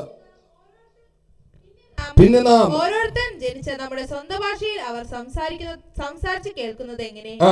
പാർത്തരും അമേദ്യരും എലാമരും മെസൊപ്പൊത്താമിയയിലും യഹൂദയിലും കപ്പദോക്യയിലും പൊന്തോസിലും ആസിയയിലും പുഗ്യയിലും പെഫുല്യയിലും മിസ്രൈമിലും കുറേനിയിലും ചേർന്ന ലിബ്യ പ്രദേശങ്ങളിലും പാർക്കുന്നവരും റോമയിൽ നിന്ന് വന്ന് പാർക്കുന്നവരും യഹൂദന്മാരും യഹൂദ മതാനുസാരികളും ക്രേത്യരും അറബിക്കാരുമായ നാം ഈ നമ്മുടെ ഭാഷകളിൽ അവർ ദൈവത്തിന്റെ ഭാഷക്കാരുണ്ട് അവിടെ. അമ്മേൻ, ഒറ്റ ഭാഷയല്ല, 2 അല്ല, 3 അല്ല, 4 അല്ല, 5 അല്ല. നമ്മളെല്ലാവരും സംസാരിക്കുന്ന ഭാഷ ഇവന്മാരെല്ലാവരും സംസാരിക്കുക. എടാ, അറബിക്ക് അറിവ് കൊടുക്കുക. അറബിലാ സുവിശേഷം. ആമേൻ, ഹല്ലേലൂയ. ക്രേത്യർക്ക് ക്രേത്യ ഭാഷയിലാ കൊടുക്കുന്നത്. യഹൂദന്മാർക്ക് യഹൂദ ഭാഷയിലാ കൊടുക്കുന്നത്. ആമേ സ്തോത്രം. ആമേ അരാമ്യർക്ക് അരാമ്യ ഭാഷ. ഏതെല്ലാം ഭാഷകളുണ്ടോ ആ ഭാഷകളിൽ ഇവന്മാര് സംസാരിക്കുകയാ. കേട്ടപ്പോ ഞെട്ടി. ഇതൊക്കെ നമ്മൾ പഠിച്ചിരിക്കുന്നത് വർഷങ്ങൾ എടുത്ത് പഠിച്ച് ആമേ കൊണ്ടു നടക്കുന്ന കാര്യങ്ങളാ. അല്ലെങ്കിൽ നമ്മുടെ കൈവശങ്ങൾ ഒറ്റ ഭാഷയാ. ഇവന്മാർക്ക് ഈ ഭാഷ എവിടുന്ന് കിട്ടി? പ്രൈസല്ലോ. ഇവന്മാർക്ക് ഭാഷ എവിടുന്ന് കിട്ടി? ഉയരത്തിൽ നിന്ന് തരും. ആമേ വേണ്ടത് തരും. വിശ്വസിക്ക. അപ്പോ യുവമാര് ഇങ്ങനെ പറഞ്ഞു കേട്ടപ്പോ യുവമാര് എന്ത് ചെയ്യുക? ദൈവത്തിന്റെ വൻ കാര്യങ്ങൾ പ്രസ്താവിക്കുന്ന പറയുന്നത്. ആമേ സ്തോത്രം. ഇവരെന്ത് ചെയ്യുക? പത്രോസും ടീമും ചേർന്ന് നിന്നുകൊണ്ട് ശക്തമായിട്ട് വിളിച്ചു പറയുക. ഇങ്ങനെയെല്ലാം പറഞ്ഞ് ഇവന്മാരെ ആമേ ഉയർത്തിക്കൊണ്ടുവരുമ്പോ പത്രോസ് അവരുടെ മധ്യത്തിൽ എഴുന്നേറ്റ്, സഹോദരന്മാരെ, ഇത് ഞങ്ങളുടെ കഴിവല്ല. നിങ്ങൾ കാണുന്ന പോലെ ഞങ്ങൾ പുതുവീഞ്ഞ് കുടിച്ചിട്ടുമില്ല. ഇത് ആമേ യോവേൽ പ്രവചനത്തിൽ പറഞ്ഞിരിക്കുന്ന പോലെ അന്ത്യകാലത്ത് സകല ജഡത്തിന്മേൽ എന്റെ ആത്മാവിനെ പകരും, നിങ്ങളുടെ പുത്രന്മാരൊക്കെയും പ്രവചിക്കുമെന്നുള്ള ദൈവത്തിന്റെ വാഗ്ദത്തത്തിൽ പറഞ്ഞിരിക്കുന്ന കാര്യങ്ങളാ ഇപ്പോൾ ഇവിടെ സംഭവിച്ചുകൊണ്ടിരിക്കുന്നത്. അല്ലാതെ മനുഷ്യന്റെ കരമല്ല, ഞങ്ങളുടെ ബുദ്ധിയുമല്ല. ഞങ്ങൾക്ക് നിങ്ങളെക്കാൾ വലിയൊരു കഴിവുകളൊന്നും തന്നെയില്ല. ഇങ്ങനെ ആരെല്ലാം പറഞ്ഞിട്ടുണ്ടോ അവരുടെ ജീവിതത്തിലെല്ലാം വലിയ ദൈവപ്രവൃത്തി വെളിപ്പെട്ടിട്ടുണ്ട്. ആരെല്ലാം ഇങ്ങനെ സമ്മതിച്ചിട്ടുണ്ടോ അവരുടെ ജീവിതത്തിൽ വലിയ ദൈവപ്രവൃത്തി വെളിപ്പെട്ടിട്ടുണ്ട്. ഒരിക്കൽ ഫറവോൻ ജോസഫിനെ വിളിച്ചിട്ട് ചോദിക്കുന്നത്, നിനക്ക് ഈ സ്വപ്നം ഒന്ന് വ്യാഖ്യാനിക്കാൻ പറ്റുമോ? സ്തോത്രം. ജോസഫ് പറയുന്നത്, എനിക്ക് പറ്റത്തില്ല, പക്ഷെ ദൈവം പറയും. കേട്ടോ, മഹത്വം യേശുവിന് കൊടുക്കാൻ പറ്റുമോ? നിങ്ങൾ വലിയ പ്രാർത്ഥനക്കാരെന്ന് ഞങ്ങൾ അറിയുന്നു, അതുകൊണ്ട് ഞങ്ങൾക്ക് വേണ്ടി ഒന്ന് പ്രാർത്ഥിക്കണം. ഞങ്ങൾ പ്രാർത്ഥിക്കാം, പക്ഷെ മഹത്വം ദൈവത്തിന്. ഞങ്ങളുടെ കഴിവല്ല. ഇന്ന് നിങ്ങളുടെ അടുക്കൽ കടന്നു വന്ന് പ്രാർത്ഥിക്കാൻ ബലപ്പെടുത്തിയ സ്വർഗത്തിലെ ദൈവമാണ്. നടക്കാൻ കാലുകളെ ബലപ്പെടുത്തിയ സ്വർഗത്തിലെ ദൈവമാ. സംസാരിക്കാൻ അതരത്തെ ബലപ്പെടുത്തിയ സ്വർഗത്തിലെ ദൈവമാ. കരം നീട്ടാൻ സ്വതം ബലപ്പെടുത്തിയ സ്വർഗത്തിലെ ദൈവത്തിന്റെ കരമാണ്. അതുകൊണ്ട് എന്റെ കരമല്ല, എന്റെ ശക്തിയല്ല, എന്റെ ബലമല്ല, സ്വർഗത്തിലെ ദൈവത്തിന്റെ കൃപയാ. കേട്ടോ പ്രിയമക്കളെ, എന്ന് ഈ ഒരു വിഷയത്തിലേക്ക് നമ്മൾ തിരിഞ്ഞ് ദൈവത്തിന് മഹത്വം കൊടുക്കുമോ, അന്ന് ദൈവപ്രവൃത്തി വെളിപ്പെടും. എന്റെ കഴിവ്, എന്റെ തികവ് ഞാനില്ലായിരുന്നെങ്കിൽ കാണായിരുന്നു, ഞാൻ എന്തെല്ലാം ചെയ്തിട്ടുണ്ട്. ഇതൊന്നും മാറ്റിവെച്ചേ കർത്താവ്, ഞാനൊന്നുമല്ല കർത്താവേ, ഈ കാലഘട്ടത്തിൽ പരിശുദ്ധ ദൈവം ഉപയോഗിക്കണമേ എന്ന് പറഞ്ഞുകൊണ്ട് അവന്റെ കരങ്ങളിലേക്ക് നിന്നെ തന്നെ ഏൽപ്പിച്ചു കൊടുത്താൽ ഇന്ന് വെളിപ്പെടും പ്രവൃത്തി. ഒരിക്കൽ അപ്പോസ്തല പ്രവർത്തന 14-ാം അധ്യായത്തിന്റെ 14-ാമത്തെ വാക്യം വായിച്ചേ. അപ്പോസ്തല പ്രവർത്തന 14-ാം അധ്യായത്തിന്റെ 14-ാമത്തെ വാക്യത്തിലേക്ക് വരുമ്പോ അവിടെ സ്വതം പൗലോസും ബർണ്ണാബാസും ചേർന്ന് സ്വതം ഒരു പൂജാരിയോട് സംസാരിക്കുന്നുണ്ട്. സ്തോത്രം. അപ്പോസ്തലനായ ബർണ്ണബാസും പൗലോസും കേട്ടിട്ട് വസ്ത്രം കീറിക്കൊണ്ട് പുരുഷാരത്തിന്റെ ഇടയിലേക്ക് ഓടിച്ചെന്ന് നിലവിളിച്ച് പറഞ്ഞത്, പുരുഷന്മാരെ, നിങ്ങൾ ഈ ചെയ്യുന്നത് എന്ത്? ഞങ്ങൾ നിങ്ങളോട് സമസ്വഭാവമുള്ള മനുഷ്യരത്രേ. നിങ്ങൾ ഈ വ്യർത്ഥ കാര്യങ്ങളെ വിട്ട് ആകാശവും ഭൂമിയും സമുദ്രവും അവയിലുള്ള സകലവും ഉണ്ടാക്കിയ ജീവനുള്ള ദൈവത്തിലേക്ക് തിരിയണം എന്നുള്ള സുവിശേഷം. ഇന്ന് നമ്മുടെ കയ്യാൽ ഒരു അത്ഭുതം നടന്നു കഴിഞ്ഞാൽ അവന്റെ ലെവലങ്ങ് മാറുകയാ. പിന്നെ ടിക്കറ്റ് വെച്ചിട്ട് അവനെ ചെന്ന് കാണുന്നത്. സ്തോത്രം. ഒരു 10 മിനിറ്റ് കൂടെ ഇരുന്ന് സംസാരിക്കണമെങ്കിൽ 3000, ഇനി ഒരു അരമണിക്കൂർ സംസാരിക്കണമെങ്കിൽ 5000, 10000 ടോക്കനാ അവനെ കാണാൻ. എന്ത് സംഭവിച്ചപ്പോ? ഒരു വിടുതൽ സംഭവിച്ചപ്പോ, സ്തോത്രം, ഒരു രോഗസൗഖ്യം നടന്ന യവന്മാർ വസ്ത്രം പറിച്ചുരിഞ്ഞു. എന്താ സംഭവിച്ചത്? അവിടെ ഒരുത്തൻ നടന്നു, ഒരു മുടന്തൻ നടന്നു. ഇന്ദ്രക്ഷേത്രത്തിലെ പൂജാരിമാര് വന്നിട്ട് യുവമാർക്ക് എന്തിട്ടു? പൂമാലയിട്ടു. ബുദ്ധനെന്നും പല പേരുകൾ യുവമാർക്ക് കൊടുത്തു. ഒന്ന് വായിക്കാം നമുക്ക്. 8-ാം വാക്യം മുതൽ വായിച്ചേ. 8-ാം വാക്യം മുതൽ. ലുസ്ത്രയിൽ അമ്മയുടെ ഗർഭം മുതൽ മുടന്തനായി ഒരിക്കലും നടന്നിട്ടില്ലാതെയും കാലിന് ശക്തിയില്ലാതെയും ഉള്ള ഒരു പുരുഷൻ ഇരുന്നിരുന്നു. അവൻ പൗലോസ് സംസാരിക്കുന്നത് കേട്ടു. അവൻ അവനെ ഉറ്റുനോക്കി. സൗഖ്യം പ്രാപിപ്പാൻ അവന് വിശ്വാസമുണ്ട് എന്ന് കണ്ടിട്ട്, നീ എഴുന്നേറ്റ് കാലൊന്ന് നിവർന്നു നിൽക്ക എന്ന് ഉറക്കെ പറഞ്ഞു. അവൻ കുതിച്ചെഴുന്നേറ്റ് നടന്നു. പൗലോസ് ചെയ്തത് പുരുഷാരം കണ്ടിട്ട്, ദേവന്മാർ മനുഷ്യരൂപത്തിൽ നമ്മുടെ അടുക്കൽ ഇറങ്ങി വന്നിരിക്കുന്നു എന്ന് ലുക്കോനിയ ഭാഷയിൽ നിലവിളിച്ചു പറഞ്ഞു. ബർന്നബാസിന് ഇന്ദ്രൻ എന്നും പൗലോസ് മുഖ്യപ്രസംഗിയാകിയാൽ അവന് ബുധൻ എന്നും പേർ വിളിച്ചു. 2 പേർക്കും പേരൊക്കെ കൊടുത്തു. കേമന്മാരെ, നമുക്ക് അങ്ങനെയൊക്കെ പേര് തരികയാണെങ്കിൽ പിന്നെ ആ പേരിൽ അറിയപ്പെടാൻ ശ്രമിക്കും. എന്നിട്ട് പറയും, ഇത് ഞങ്ങളിട്ട പേരല്ല, ജനങ്ങൾ ഞങ്ങൾക്കിട്ട പേരാ. ഇന്ന് പേരുണ്ടാക്കി വിളിപ്പിക്കാൻ വേണ്ടി ശ്രമിക്കുകയാണ്. ഒരു വിശ്വാസിയെ പാസ്റ്റർ എന്ന് വിളിക്കാൻ വേണ്ടി പെടുന്ന പാട്. കഴിഞ്ഞ ദിവസങ്ങളില് ഒരു വ്യക്തിത്വം വെറുതെ പറഞ്ഞാന്ന് തോന്നുന്നു. ആ വ്യക്തി ഒന്ന് പാസ്റ്റർ എന്ന് വിളിച്ചിരുന്ന ചായ വരെ വാങ്ങിച്ചു കൊടുക്കും എന്നുള്ളതാണ് അറിവ്. Price the Lord. എന്നെ കേൾക്കുന്ന ദൈവത്തിന്റെ മക്കളെ, ഒരു പേര് ഉള്ളതിൽ നിന്ന് എന്തെങ്കിലും ഒന്ന് മാറ്റി വിളിക്കാൻ കാത്തിരിക്കുകയാണ്. ഹല്ലേലൂയ. പേര് വിളിക്കുന്നതും വിളിപ്പിക്കുന്നതും സ്വർഗത്തിലെ ദൈവമാണ് കേട്ടോ. നിന്റെ നിലവാരം മാറ്റുന്നതും മാറ്റങ്ങൾ വരുത്തുന്നതും നീയായിട്ട് മാറ്റല്ലേ. പരിശുദ്ധ ദൈവം മാറ്റുമ്പോൾ ജനത്തിൽ നിന്ന് നിന്റെ കാതുകളിൽ കേൾക്കാൻ തുടങ്ങും. ദൈവത്തിന് നീ മഹത്വം കൊടുത്തേക്കണം. അവരിട്ട പേര് ബുദ്ധൻ, അവരിട്ട പേര് ഇന്ദ്രൻ. അതിന്മേൽ കയറി പിടിച്ചില്ല. പൗലോസും ബർണ്ണാബാസും അതങ്ങ് കീറിക്കളഞ്ഞു. കേട്ടോ പ്രിയമക്കളെ, ലോകം നമ്മളെ പ്രശംസിക്കും. ആരെങ്കിലും കൂടുതലായിട്ടൊക്കെ നമ്മളെ പ്രശംസിക്കുന്നുണ്ടെങ്കിൽ ഒരു കാര്യം ഓർത്തോ, ഇവര് തന്നെ നിന്നെ ചവിട്ടിക്കൂട്ടി താഴെയിടും. പ്രശംസയിലൊന്നും മുതിരരുത് പ്രിയമക്കളെ. ആര് ഈ ദൈവവചന പ്രകാരം നീ ജീവിക്കുന്ന കാലം വരെ ഒരു മനുഷ്യന്റെയും പ്രശംസക്ക് നിന്റെ ഹൃദയം വെച്ചു കൊടുക്കരുത്. 10 ദിവസം നിന്നെ പ്രശംസിക്കുന്ന വ്യക്തിത്വം ഒരു ദിവസം നിന്നെ തള്ളി താഴെയിടുമെന്ന് ആത്മാവിൽ ഞാൻ വിളിച്ചു പറയുകയാണ്. മറിച്ച് സ്വർഗത്തിലെ ദൈവം നിന്നെ കുറിച്ച് എന്തെങ്കിലും പറഞ്ഞാൽ അത് നീ സ്വീകരിച്ചു. അന്ത്യത്തോളം നിലനിൽക്കുന്നതാണ്. അതിന് അതിന് മാറ്റമുണ്ടാകത്തില്ല. പ്രശംസയ്ക്ക് ഹൃദയം വെച്ചു കൊടുത്തേക്കരുത്. ആരെങ്കിലും ഏതെങ്കിലും വിധത്തിൽ ബ്രദറെ കൊള്ളാം, നല്ല പ്രാർത്ഥനയാ, തീർന്ന് 10 ദിവസം പറഞ്ഞിട്ട് പിന്നത്തേതിൽ വന്നിട്ടും പറയും ആ പുള്ളിയുടെ പ്രാർത്ഥന ഒന്ന് ശ്രദ്ധിച്ചേക്കണം കേട്ടോ. ആമേ സ്വതം നിന്നെ തകർത്ത് തരിപ്പണമാക്കി തരും. ആമേ സ്വതം ഹല്ലേലൂയ. അതുകൊണ്ട് മനുഷ്യന്റെ വാക്കുകൾക്ക് നീ ഹൃദയം വെച്ചു കൊടുക്കരുത്. ഇവിടെ ഇങ്ങനെയൊക്കെ പേരൊക്കെ വിളിച്ചു പോരുക. അപ്പോൾ ആമേ സ്വതം മാത്രമല്ല, ഇവർക്ക് മാലയിട്ടു, ഒരു സ്വീകരണം കൊടുത്തു. Price the Lord. ഇന്ന് നമ്മുടെ സ്റ്റേജുകളില്ല, നമ്മുടെ അല്ല, ആത്മീകര് എന്ന് പറയുന്ന പല കൺവെൻഷനുകളിൽ നടക്കുന്ന സംഭവങ്ങൾ നമ്മളെ ഞെട്ടിപ്പിക്കുന്നതാ. ഹല്ലേലൂയ. ആത്മീക ലോകം ഇന്ന് തകർന്ന് തരിപ്പണമായിക്കൊണ്ടിരിക്കുക. പ്രിയ മക്കളെ, ദൈവജനം ഉണരണം, മടങ്ങി വരണം, ഭേദാഭേദങ്ങളെ വിവേചിക്കണം, എന്താണ് നടക്കുന്നത് നിങ്ങൾ ചിന്തിക്കണം. അവര് ചെയ്യുന്നത് പോലെ നീ ചെയ്യാനല്ല ദൈവം നിന്നെ വിളിച്ചിരിക്കുന്നത്. എടാ, ദൈവം പറയുന്നത് പോലെ നീ ചെയ്യാനാണ്, മറ്റൊരുത്തൻ ചെയ്യുന്നത് പോലെയല്ല. അവൻ ദൈവവചനത്തിൽ വ്യവസ്ഥയില്ലാത്ത കാര്യം മറ്റൊരുത്തൻ നല്ലതെന്നും പറഞ്ഞ് ചെയ്യുമ്പോഴും നിനക്കത് ചെയ്യാൻ പ്രമാണമില്ല. അവര് ചെയ്യുന്നുണ്ടല്ലോ ഇന്ന് അങ്ങനെ പറയുന്നത്. ആ വിഭാഗക്കാര് അവര് ഭയങ്കര കൂട്ടമാണ്, ഇന്ന് ലക്ഷക്കണക്കിന് ആളുകളുണ്ട്. അപ്പൊ അവർക്ക് ചെയ്യാം, നമുക്ക് ചെയ്തുകൂടെ പാസ്റ്ററെ?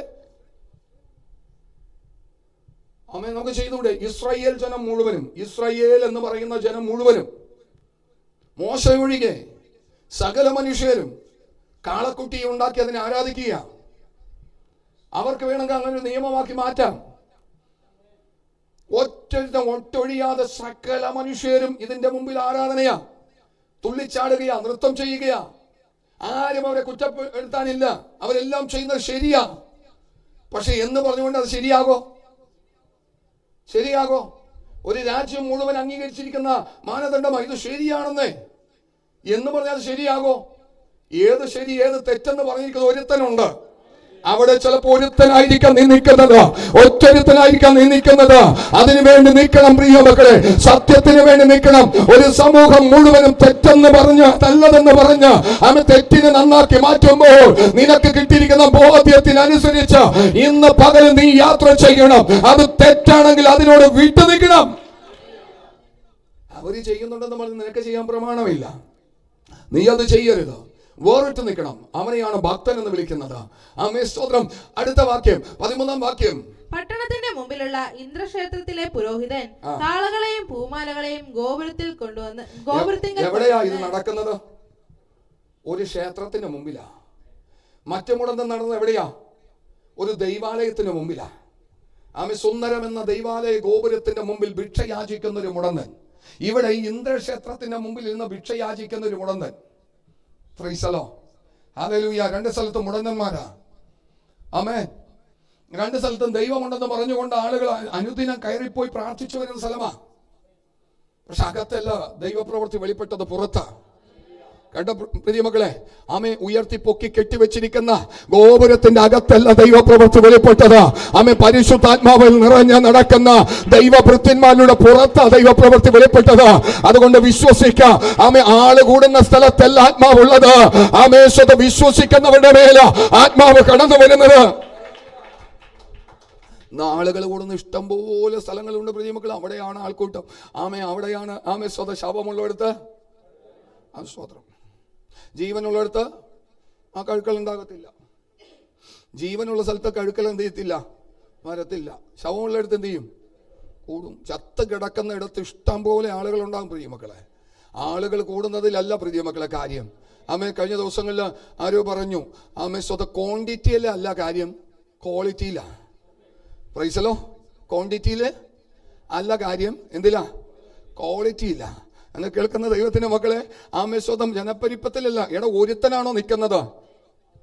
ഈ പഴയ നിയമത്തില് കനാനിൽ എത്രത്തോളം ആളുകൾ പ്രവേശിച്ചു? എത്ര ലക്ഷം ആളുകൾ ഉണ്ടായിരുന്നു? ഇസ്രായേൽ മക്കൾ എത്ര ലക്ഷം ഉണ്ടായിരുന്നു? എത്ര പേര് പോയി? എടുത്തു പറയുന്ന 2 പേര്, കാലേബും പിന്നെ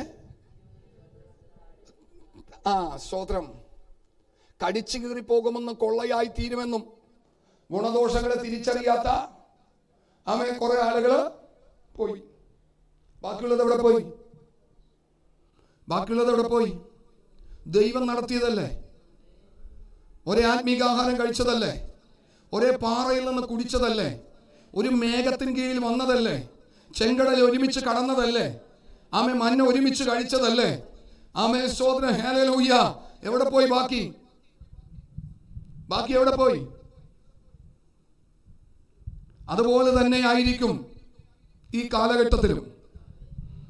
കേട്ടോ പ്രിയ മക്കളെ, ആമേ ഓട്ടക്കളത്തിൽ അനേകരോടുന്നുണ്ട് വിരുദു പ്രാപിക്കുവാൻ തക്കവണ്ണം നാം ഓടണം. ഓടുന്നവരോടൊപ്പം നിന്ന് ഓടാനല്ല, അവർക്ക് മുമ്പിൽ കയറി ഓടുവാൻ തക്ക വിധം പരിശുദ്ധ ദൈവം ഇന്ന് പകലിൽ ചിലതിനെ കാണുകയാണ്. അവരോടുന്നത് പോലെ നീ ഓടല്ലേ, ഇവരോടുന്നത് പോലെ ഓടല്ലേ. നിന്റെ പ്രാപ്തിക്കൊത്തവണ്ണം ലക്ഷ്യസ്ഥാനത്തേക്ക് കുതിച്ചു കയറുവാൻ തക്ക വിധം ഇന്ന് പകൽ നീ ഒരുക്കപ്പെട്ട ആമേ ഫൈനൽ റൗണ്ടിലേക്ക് നിനക്ക് കിടക്കാം. കേട്ടോ, എല്ലാവരും ഒന്നും പോകത്തില്ലട്ടോ. വിശുദ്ധിക്ക് വേണ്ടി നിന്നേക്കണം, വേർപാടിന് വേണ്ടി നിന്നേക്കണം, സത്യത്തിന് വേണ്ടി നിന്നേക്കണം. തെറ്റാണെങ്കിൽ തെറ്റാണെന്ന് പറയണം. കേട്ടോ പ്രിയ മക്കളെ, അതിനു വേണ്ടി നിൽക്കേണ്ടി വന്നിട്ട് തല പോയതാലും കുഴപ്പമില്ലെന്നേ. ആമേ സ്തോത്രം. ദോഷത്തിന് വേണ്ടി ആമേ നിന്നിട്ട് തല പോകാതിരിക്കുന്നതിനേക്കാൾ, ഏറിയ കാലം ജീവിക്കുന്നതിനേക്കാൾ സത്യത്തിന് വേണ്ടി നിന്നിട്ട് തല പോകുന്നത് നല്ലതെന്ന് എണ്ണിക്കോ പ്രിയ മക്കളെ. അവിടെ സ്വർഗത്തിലെ ദൈവത്തിന്റെ പ്രവൃത്തി വെളിപ്പെടുമെന്ന് ഇന്ന് പകലിൽ പരിശുദ്ധാത്മാവ് ഇടപെടുകയാണ്. എടാ, സത്യത്തിന് വേണ്ടി നിൽക്കുക. ആമേ ചാഞ്ഞ മതിൽ മാടുന്ന വേലിയും പോലെ ആകരുത്. നിൽക്കുന്നു എങ്കിൽ നീ വരെ പുരുഷത്വം കാണിക്കണം. കേട്ടോ പ്രിയ മക്കളെ, പുരുഷത്വം കാണിക്കണം. ആമേൻ സ്തോത്രം. ആമേൻ ദുഷ്ടനോട് അവന്റെ ദുഷ്ടതയെക്കുറിച്ച് അറിയിക്കണമെന്നേ.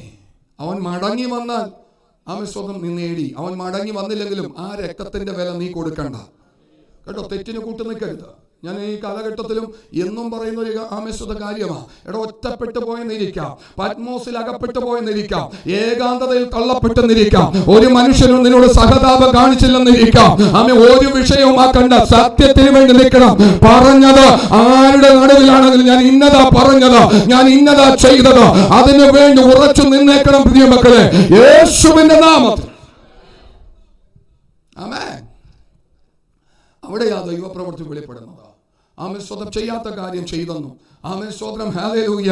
ആമേ പറയാത്ത കാര്യം പറഞ്ഞെന്നു. നിന്നെ കുറിച്ച് ദോഷമായിട്ടത് പറഞ്ഞാൽ നീ പറയാത്തതാണ് കുറച്ച് നിന്നേക്കണം. ഒന്നിനെ കുറിച്ച് സത്യം ചെയ്യണ്ട. കേട്ടോ, ചില ആളുകളുണ്ട് സത്യം തെളിയിക്കാൻ വേണ്ടി എന്തെടുക്കും?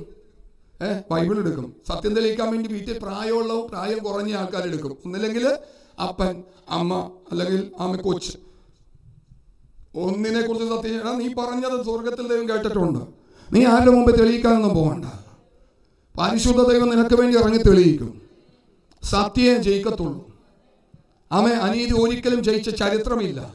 10 നാളെ ഒരുപക്ഷെ നീ തടവിലായി പോയെന്നിരിക്കാം. 10 നാളെ നിന്നെ കുറിച്ച് ദോഷം പലരും പറഞ്ഞെന്നിരിക്കാം. കാര്യമാക്കണ്ടെന്നേ, നീ ഉറച്ചു നിൽക്ക. സത്യം തെളിയിക്കപ്പെടുന്ന ഒരു സമയമുണ്ട്. ആമേ, പരിശുദ്ധാത്മാവ് നിന്റെ കരം പിടിച്ചുയർത്തുന്ന ഒരു സമയമുണ്ട്. അവിടെയാണ് ദൈവികമായ നീതി വെളിപ്പെടുന്നത്. അതുകൊണ്ട് ദോഷത്തിലേക്ക് ചാഞ്ഞു പോകാതെ ഹൃദയം ദൈവസ്ഥലിൽ പകർന്നുകൊണ്ട് സത്യത്തിന് വേണ്ടി നിൽപ്പാൻ തക്ക വിധം ആത്മാവിൽ ഒരുക്കപ്പെടുക. ദോഷം പ്രവർത്തിക്കരുത്. കേട്ടോ, ദോഷം പ്രവർത്തിക്കരുത്. വ്യാജത്തിന് മനസ്സ് വെക്കരുത്. കള്ളസത്യം ചെയ്യരുത്. ആമേൻ സ്തോത്രം.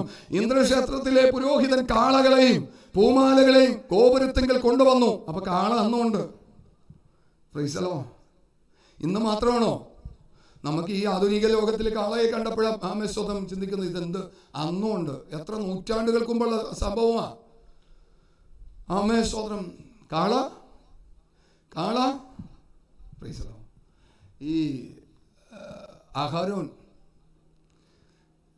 ഞങ്ങളെ നടത്തിക്കൊണ്ട് വന്ന മോശയെ കാണുന്നില്ല, ഞങ്ങൾക്ക് ദൈവത്തെ വേണം എന്ന് പറഞ്ഞപ്പോൾ ഇദ്ദേഹത്തിന്റെ ബുദ്ധിയിൽ പൊങ്ങി വന്ന ഒരു സംഭവമാണ് എന്താ?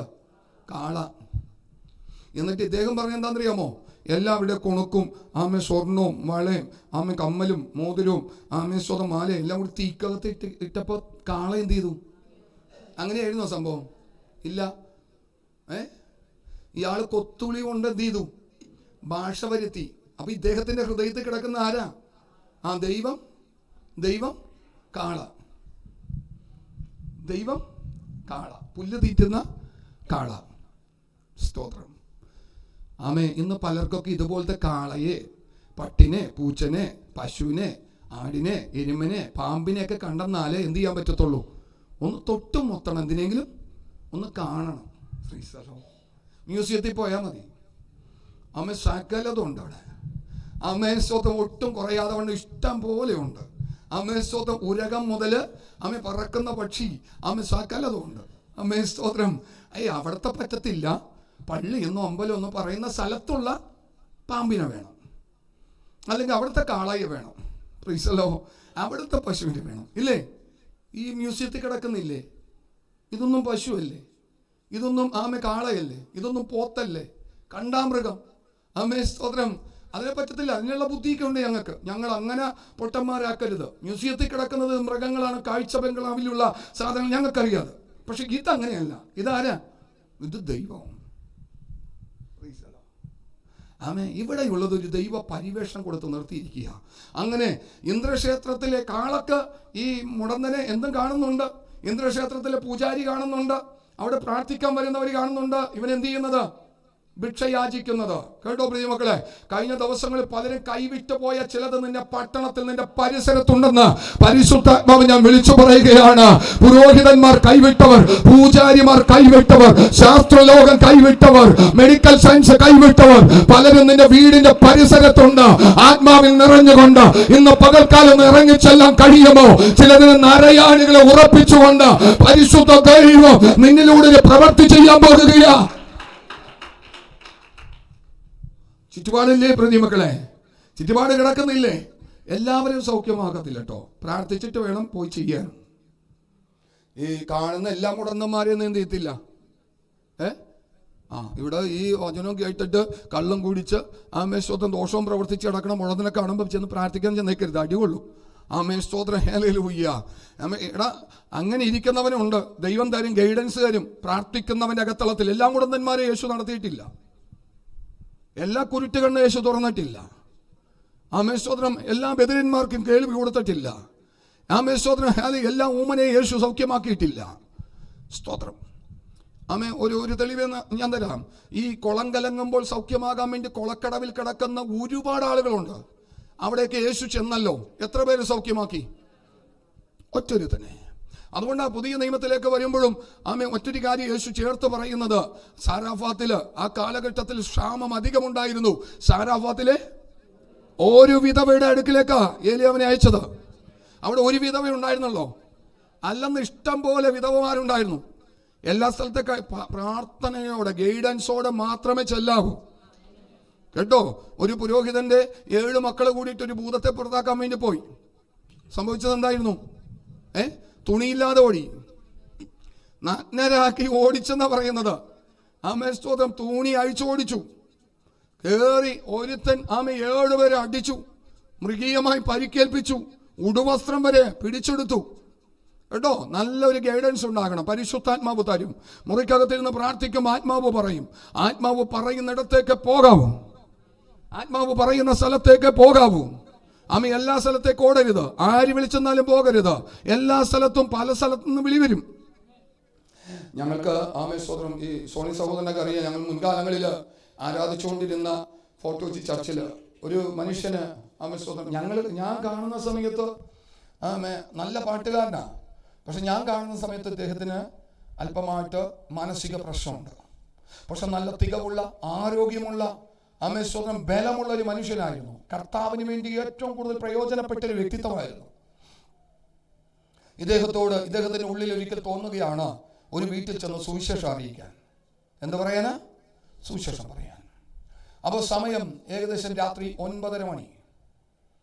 ഈ മനുഷ്യൻ ആ വീട്ടിലേക്ക് രാത്രിയിൽ സുവിശേഷം അറിയിക്കാൻ വേണ്ടി ചെന്നപ്പോൾ ആ വീട് അടച്ചിട്ടിരിക്കുന്നു. ആ വീട്ടിലുള്ള ആളുകൾ സെക്കൻഡ് ഷോ സിനിമക്ക് പോയിരിക്കുന്നു. ദൈവം പറഞ്ഞതല്ലേ എന്ന് കരുതിക്കൊണ്ട് ആ വീടിന്റെ വാതിക്കൽ വരാന്തയിൽ താൻ തുടർന്നു. രാത്രി 12 മണി കഴിഞ്ഞു. 12 മണി കഴിഞ്ഞപ്പോൾ ഇവരുടെ വീടിന്റെ വഴി എന്ന് പറയുന്ന ഒരു ഇടനാഴിയാ, കുറെ ദൂരമുണ്ട്. കൊച്ചിയിലുള്ള വഴികളൊക്കെ നിങ്ങൾക്ക് പലതും അറിയാലോ. ഈ 4 വീലറൊന്നും കയറി വരുന്ന വഴിയല്ല, 2 വീലറുകൾ മാത്രം, അല്ലെങ്കിൽ ആളുകൾക്ക് മാത്രം കഷ്ടിച്ച് നടന്നു പോകാൻ കഴിയുന്ന വഴിയാണ്. അപ്പോൾ 12 മണി കഴിഞ്ഞപ്പോൾ ഇദ്ദേഹം ശബ്ദം കേൾക്കുകയാ. വീട്ടുകാർ വരുന്നത് പോലെ ഇദ്ദേഹത്തിന് തോന്നി. പക്ഷെ വീട്ടുകാർ വരുന്നത് പോലെയല്ല അദ്ദേഹത്തിന് തോന്നിയത്. ഒരു വലിയ ജനക്കൂട്ടം ഇദ്ദേഹത്തെ തകർത്ത് കളയാൻ വേണ്ടി ഇരച്ചു പൊളിച്ചു വരുന്നത് പോലെ ഇദ്ദേഹത്തിന് തോന്നുന്നത്. ഈ വീട്ടുകാർ കടന്നു വന്നു, ഇദ്ദേഹത്തെ കണ്ടു, സംസാരിച്ചു. പക്ഷെ അന്ന് മുതൽ ഈ മനുഷ്യൻ മെന്റൽ പേഷ്യന്റായി മാറി. മാനസികമായ നിലവാരം തകർന്നു പോയി. ഇദ്ദേഹം കണ്ടത് വലിയൊരു ജനസമൂഹം ഇദ്ദേഹത്തെ തകർത്ത് കളയാൻ ഇരച്ചു പൊളിച്ചു വരുന്നത് പോലെയാണ്. അവര് സാധാരണ രീതിയിൽ അവർ കണ്ട കാഴ്ചകളും കേട്ട കേൾവികളൊക്കെ സംസാരിച്ചുകൊണ്ട് അവർ നടന്നു വന്നതാ. പക്ഷെ ഇദ്ദേഹത്തിന്റെ ബുദ്ധിക്കകത്ത് കയറിയത് വലിയൊരു സംഭവമായിട്ടാണ്. ഞാൻ പറയുന്നത് പ്രിയ മക്കളെ, എല്ലാം പരിശുദ്ധാത്മാവല്ല, എല്ലാം പരിശുദ്ധാത്മാവല്ല. തോന്നലുകൾ ഉണ്ടാകും അകത്തളത്തിൽ, പലവിധമായ തോന്നലുകൾ തരും. അമേശ്വരം എല്ലാം ദൈവാത്മാവായിട്ട് എടുക്കരുത് കേട്ടോ. അമേശ്വരം എല്ലാം പരിശുദ്ധാത്മാവല്ല. വളരെ വ്യക്തമായിട്ട് വിവേചിക്കണം, നിന്നെ ചതിക്കും. ആമേൻ. ദാവീദിന് ഒരിക്കൽ ഹൃദയത്തിൽ തന്നോട് കൂടെയുള്ള ജനത്തെ എണ്ണി നോക്കാൻ ആരെ തോന്നിപ്പിച്ചു? ദാവീദിന്, ദൈവഭൃത്യന്, ഗോലിയാത്തിനെ തകർത്തവന്, ദൈവത്തിന്റെ വീര്യപ്രവർത്തികൾ ചെയ്തവന്, അനവധി സംഗീതം രചിച്ചവന്, കർത്താവിന്റെ ദാസനായിരിക്കുന്ന ദാവീദിന്റെ ഹൃദയത്തിൽ സാത്താൻ എന്ത് ചെയ്തു? തോന്നൽ കൊടുത്തു. ദൈവികമായിരുന്നില്ല പ്രിയ മക്കളെ. ആ തോന്നലുകൾ നമ്മളെ തകർക്കും. എല്ലാ തോന്നലുകളും, എല്ലാ ചിന്തകളും, എല്ലാ വെളിപ്പാടുകളും, എല്ലാ ദർശനങ്ങളും ദൈവികമെന്ന് പറയരുത്. വിലയിരുത്തണം, ദൈവസന്നിധിയിൽ നിന്ന് പ്രാർത്ഥിക്കണം 2-3 വട്ടം. അല്ലെങ്കിൽ അറിയാത്ത വ്യക്തിത്വങ്ങളോട് കണ്ട കാര്യങ്ങൾ ഷെയർ ചെയ്യണം, അവരോട് ചോദിക്കണം. ആത്മാവിൽ പ്രാർത്ഥിക്കുകയും ആരാധിക്കുകയും ചെയ്യുന്നവരുടെ മുമ്പാകെ ഈ വിഷയം കൊടുക്കണം. ഞാൻ ഇങ്ങനെ ഒരു വിഷയം കാണുന്നു, അത് ദൈവികമാണോ, അതിൽ പരിശുദ്ധാത്മാവിന്റെ പ്രവൃത്തിയുണ്ടോ? ചോദിച്ച് ഉറപ്പ് വരുത്തിയിട്ടല്ലാതെ കാലെടുത്ത് വെക്കരുത്. നീ തകർന്നു പോ. ഒരു ദൈവിക ഗൈഡൻസ് ഇല്ലാതെ ഒരു പ്രവൃത്തി നീ ചെയ്യരുത്. അത് നിന്നെ തകർക്കും, മാനസികമായിട്ട് ഉലച്ചുകളയും. ഹല്ലേലൂയ. ഇന്ന് എങ്ങനെയാണെന്ന് എനിക്കറിയത്തില്ല. അദ്ദേഹത്തെ നാളുകളായി കണ്ടിട്ട് അന്നു മുതൽ ഇന്ന് വരെയും മാനസികമായ നിലവാരത്തിന് ഒരു മാറ്റവും വരാതെ വണ്ണം തകർന്നു പോയ ഒരു മനുഷ്യനായിട്ട് നമുക്ക് കാണുവാൻ സാധിക്കുന്നു. അതുകൊണ്ട് പ്രിയമക്കളെ, പരിശുദ്ധാത്മാവിന് ഹൃദയം വെച്ച് കൊടുക്കണം കേട്ടോ. എല്ലാ പ്രവർത്തികളും ദൈവികമെന്ന് പറഞ്ഞ് ഏറ്റെടുക്കരുത്. അതുകൊണ്ട് പറഞ്ഞ പ്രവചനം എന്ത് ചെയ്യരുത്? തുച്ഛീകരിക്കരുത്. നല്ലതിന് എന്ത് ചെയ്യണം? അപ്പൊ പ്രവചനത്തിൽ തീയതുമുണ്ടെന്നേ. നിനക്കുള്ളത് നീ പിടിച്ചെടുത്താൽ മതി. അയ്യോ, ആ ദൈവദാസൻ എന്നോട് അങ്ങനെ പറഞ്ഞു. ദൈവദാസൻ പറഞ്ഞ വെള്ളത്തിൽ ചാടണമെന്ന് ചാടുവോ? പറയുമ്പോ ഏത് വിധത്തിലുള്ളതെന്ന് നീ തിരിച്ചറിയണം. നിന്റെ ആത്മീക ഒത്തിരി കാര്യങ്ങളുണ്ട്. ഒരിക്കല് ഒരു വീട് പണിയാൻ വേണ്ടി കാര്യങ്ങളെല്ലാം ചെയ്യുകയാണ് കേട്ടോ. അപ്പൊ വീടിന്റെ സ്ക്വയർ ഫീറ്റ് നോക്കിയപ്പോ 1200 സ്ക്വയർ ഫീറ്റ്. അപ്പോൾ അവർ അവരുടേതായ കാര്യങ്ങളെല്ലാം വെച്ച് നോക്കി കാൽക്കുലേറ്റ് ചെയ്തു. അതിൻ്റെ ഫണ്ട് നോക്കിക്കഴിഞ്ഞപ്പോൾ ഏകദേശം കുറച്ച് എമൗണ്ട് ലോണും കൂടി എടുത്തിരുന്ന നല്ലൊരു വീട് 1200 സ്ക്വയർ ഫീറ്റ് ഉള്ള 3 ബെഡ്റൂമും ഹാളും കിച്ചണും ഉള്ള ഒരു 4-5 പേർക്ക് താമസിക്കാൻ യോഗ്യമായ ഒരു വീടുണ്ടാക്കാം. കുഴപ്പമൊന്നുമില്ല. അപ്പോൾ വേറൊരു മനുഷ്യൻ വന്നിട്ട് പറയുകയാണ്, ഞാൻ കാണുന്നത് 2800 സ്ക്വയർ ഫീറ്റ് ഉള്ള ഒരു വീടാ ദൈവം നിങ്ങൾ തരാൻ പോവുകയാണ്. എന്നെ ദൈവം അങ്ങനെ കാണിക്കുകയാ. ധൈര്യമായിട്ട് സ്റ്റെപ്പ് വെച്ചു. അയ്യോ, ഞങ്ങളുടെ ദൈവം തരും. ഒരിക്കലും ചെയ്യരുത്. നീ വീട് പണിയുന്നത് എന്തിനു വേണ്ടിയാ? സ്വസ്ഥതയില്ലെങ്കിലോ? വീട് പണിതു 1-ാം തീയതി ബാങ്കിൽ നിന്ന് വിളിക്കുകയാണ്, നാളെയാണ് ബാങ്കിലേക്ക് പൈസ അടക്കാനുള്ള ദിവസം. സ്വന്തം ലക്ഷങ്ങൾ ബാധ്യത. വീട് പണിതു. ആ വീട്ടിൽ ഒരു ദിവസം പോലും സ്വസ്ഥത അനുഭവിച്ചിട്ടില്ല. വീട് വിറ്റിട്ട് പിന്നെ വീട് ഉണ്ടാക്കി. 1200 സ്ക്വയർ ഫീറ്റിന്റെ അല്ല, 550 സ്ക്വയർ ഫീറ്റിന്റെ ഒരു വീട് അത്ര ഉണ്ടായിരുന്നുള്ളൂ. പലിശയുടെ പലിശയും പലിശ എല്ലാം പോയി കഴിഞ്ഞപ്പോ 550 ഇപ്പൊ മതി. അതിൽ സന്തോഷമാണ്. കേട്ടോ മക്കളെ, ബുദ്ധിഹീനത കാണിക്കരുത്. എല്ലാം പരിശുദ്ധാത്മാവ് ആണ് എന്ന് നിങ്ങൾ ചിന്തിക്കരുത്. നിനക്ക് നീ ഉണ്ടാക്കുന്ന വീട്ടിൽ സന്തോഷത്തോടെ പാർക്കാൻ വേണ്ടിയല്ല ദൈവം തരുന്നത്.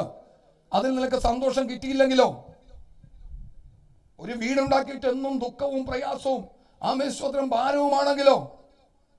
ദൈവത്തിന് നിനക്ക് മഹത്വം കൊടുക്കാൻ പറ്റുമോ? ബുദ്ധിയില്ലാതെ ചെയ്യരുത് കേട്ടോ പ്രിയമക്കളെ. എൻ്റെ സമയം തീരണം.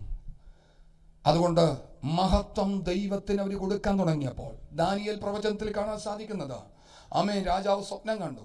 സ്വപ്നം വ്യാഖ്യാനിക്കാൻ മന്ത്രവാദികൾക്കോ ആഭിചാരകന്മാർക്കോ കൽദായർക്കോ ആർക്കും കഴിഞ്ഞില്ല. ദാനിയേലിനെ വിളിച്ചു. അവൻ ചെന്നു. അവൻ പറഞ്ഞെന്താണെന്നറിയാമോ? മഹത്വം ദൈവത്തിന് കൊടുത്തു. ഞങ്ങളിൽ പ്രത്യേകമായൊരു കഴിവൊന്നുമില്ല, ഇതെല്ലാം പ്രവർത്തിക്കുന്ന സ്വർഗത്തിലെ ദൈവമാണ്. ഇന്ന് പകലിൽ പത്രോസ് പറയുന്നു, ഇത് ഞങ്ങളുടെ സ്വന്തം ബുദ്ധി കൊണ്ടോ ഞങ്ങളുടെ ശക്തി കൊണ്ടോ ചെയ്തതല്ല. പൗലോസും ബർണബാസും പറയുന്നു, ഞങ്ങൾക്ക് നിങ്ങളെപ്പോലെ സ്തോത്രം വ്യത്യസ്തമായ ഒരു കഴിവുമില്ലാത്തവരാ, പ്രവർത്തിച്ചത് പരിശുദ്ധാത്മാവാ. കണ്ണുകളടക്ക. എന്നെ കേൾക്കുന്ന ദൈവത്തിൻ്റെ മക്കളെ, ആരുടെയും കഴിവോ തികവോ സ്തോത്രം ബലമോ ഒന്നുമല്ല. നടത്തുന്നത് പരിശുദ്ധാത്മാവാ. നടത്തുന്നതും പ്രവർത്തിക്കുന്ന സ്വർഗത്തിലെ ദൈവത്തിൻ്റെ കരമാ. അവരുമായിട്ടാകുന്നു നമുക്ക് കാര്യമുള്ളത്. ദൈവകരങ്ങളിലേക്ക് ഏൽപ്പിച്ചു കൊടുക്കുക. പരിശുദ്ധനും നിത്യനും നീതിമാനുമാകുന്ന സ്വർഗത്തിലെ ഞങ്ങളുടെ നല്ല ദൈവമേ, ദൈവത്തിന്റെ കരങ്ങളിലേക്ക് ഞങ്ങളെ തന്നെ താഴ്ത്തുകയാണ്. പരിശുദ്ധാത്മാവ് ഇന്ന് ഞങ്ങളെ കേൾപ്പിച്ച വചനം കർത്താവേ, ഞങ്ങളുടെ സ്വന്തം ബുദ്ധി കൊണ്ടോ കഴിവ് കൊണ്ടോ ജ്ഞാനം കൊണ്ടോ ബലം കൊണ്ടോ ശക്തി കൊണ്ടോ ഒന്നും ഞങ്ങൾ ഇന്ന് വരെ ചെയ്തിട്ടില്ല. കർത്താവേ, എന്തേലും ഞങ്ങളിലൂടെ ദൈവം ചെയ്തിട്ടുണ്ടെങ്കിൽ അത് തിരുനാമ മഹത്വത്തിനാണ്. പരിശുദ്ധാത്മാവ് പ്രവർത്തിച്ചിരിക്കുന്നത് മഹത്വം മുഴുവനും ദൈവത്തിന് തരികയാ. അന്നത്തെ പോലെ ഇന്നും മുടന്തന്മാർ നടക്കട്ടെ, അന്നത്തെ പോലെ ഇന്നും കുരുടന്മാർ കാണട്ടെ, അന്നത്തെ പോലെ ഇന്നും ബദിരർ കേൾക്കട്ടെ, അന്നത്തെ പോലെ ഇന്നും ഊമർ സംസാരിക്കട്ടെ, അന്നത്തെ പോലെ ഇന്നും കുഷ്ഠരോഗികൾ ശുദ്ധരാകട്ടെ. കർത്താവേ, പരിമിതികൾ പറഞ്ഞു കടന്നു പോകുന്ന പല ദൈവമക്കളുമുണ്ട്. എനിക്കതിൽ ബുദ്ധിയില്ല, എനിക്ക് ജ്ഞാനമില്ല, പലതിലും എനിക്ക് കഴിവില്ല, ഞാൻ ചെയ്യുന്നതൊന്നും ശരിയാകുന്നില്ല. കർത്താവേ, അങ്ങനെ മനോഭാവമുള്ള ആരെങ്കിലും ഇതിനകത്ത് നിന്നിരിക്കുന്നുണ്ടെങ്കിൽ, മനോവ്യസനത്താൽ എനിക്കത് സാധ്യമാകത്തില്ല, ഞാൻ ചെയ്യുന്നതെല്ലാം പരാജയമാ, എന്റെ തൊഴിലിൽ പരാജയമാ, എന്റെ ആരോഗ്യത്തിൽ പരാജയമാ, എന്റെ ബുദ്ധിയിൽ പരാജയമാ, എനിക്കത് സാധിക്കത്തില്ല, എനിക്കത് കിട്ടത്തില്ല എന്ന ചിന്തയോടെ കടന്നു പോകുന്ന ദൈവ പൈതലെ, ചിലത് ദൈവം ഉളവാക്കാൻ പോകുകയാ. ആരും അടക്കാതെ വണ്ണം തുറക്കുന്ന സർവശക്തനായ ദൈവത്തിന്റെ നീതിയുള്ള കരം ഇന്ന് ദൈവമക്കളിലേക്ക് പരിശുദ്ധ ദൈവം തുറന്നിടുകയാണ്. നിനക്ക് മുമ്പാകെ ശത്രു അടച്ചു വെച്ചിരിക്കുന്ന ചില വാതിലുകളെ പരിശുദ്ധ ദൈവം ഇന്ന് തുറക്കുകയാണ്. യേശു ക്രിസ്തുവിന്റെ അധികാരമുള്ള നാമത്തിൽ നിന്റെ വഴി ദൈവം തുറക്കുകയാ. യേശു ക്രിസ്തുവിന്റെ അധികാരമുള്ള നാമത്തിൽ അടഞ്ഞ മേഖലകളിൽ നിന്ന് തുറന്നു വരികയാ. യേശു ക്രിസ്തുവിന്റെ അധികാരമുള്ള നാമത്തിൽ പുതുവഴികൾ സ്വർഗം തുറക്കുകയാ. പരിശുദ്ധ ദൈവം അപ്രകാരം ചെയ്യുന്നതിനായി മഹത്വം ദൈവം എടുക്കണം. യേശു ക്രിസ്തുവിൻ നാമത്തിൽ പ്രാർത്ഥിക്കുമ്പോൾ കേൾക്കണമേ സ്വർഗീയ നല്ല പിതാവേ.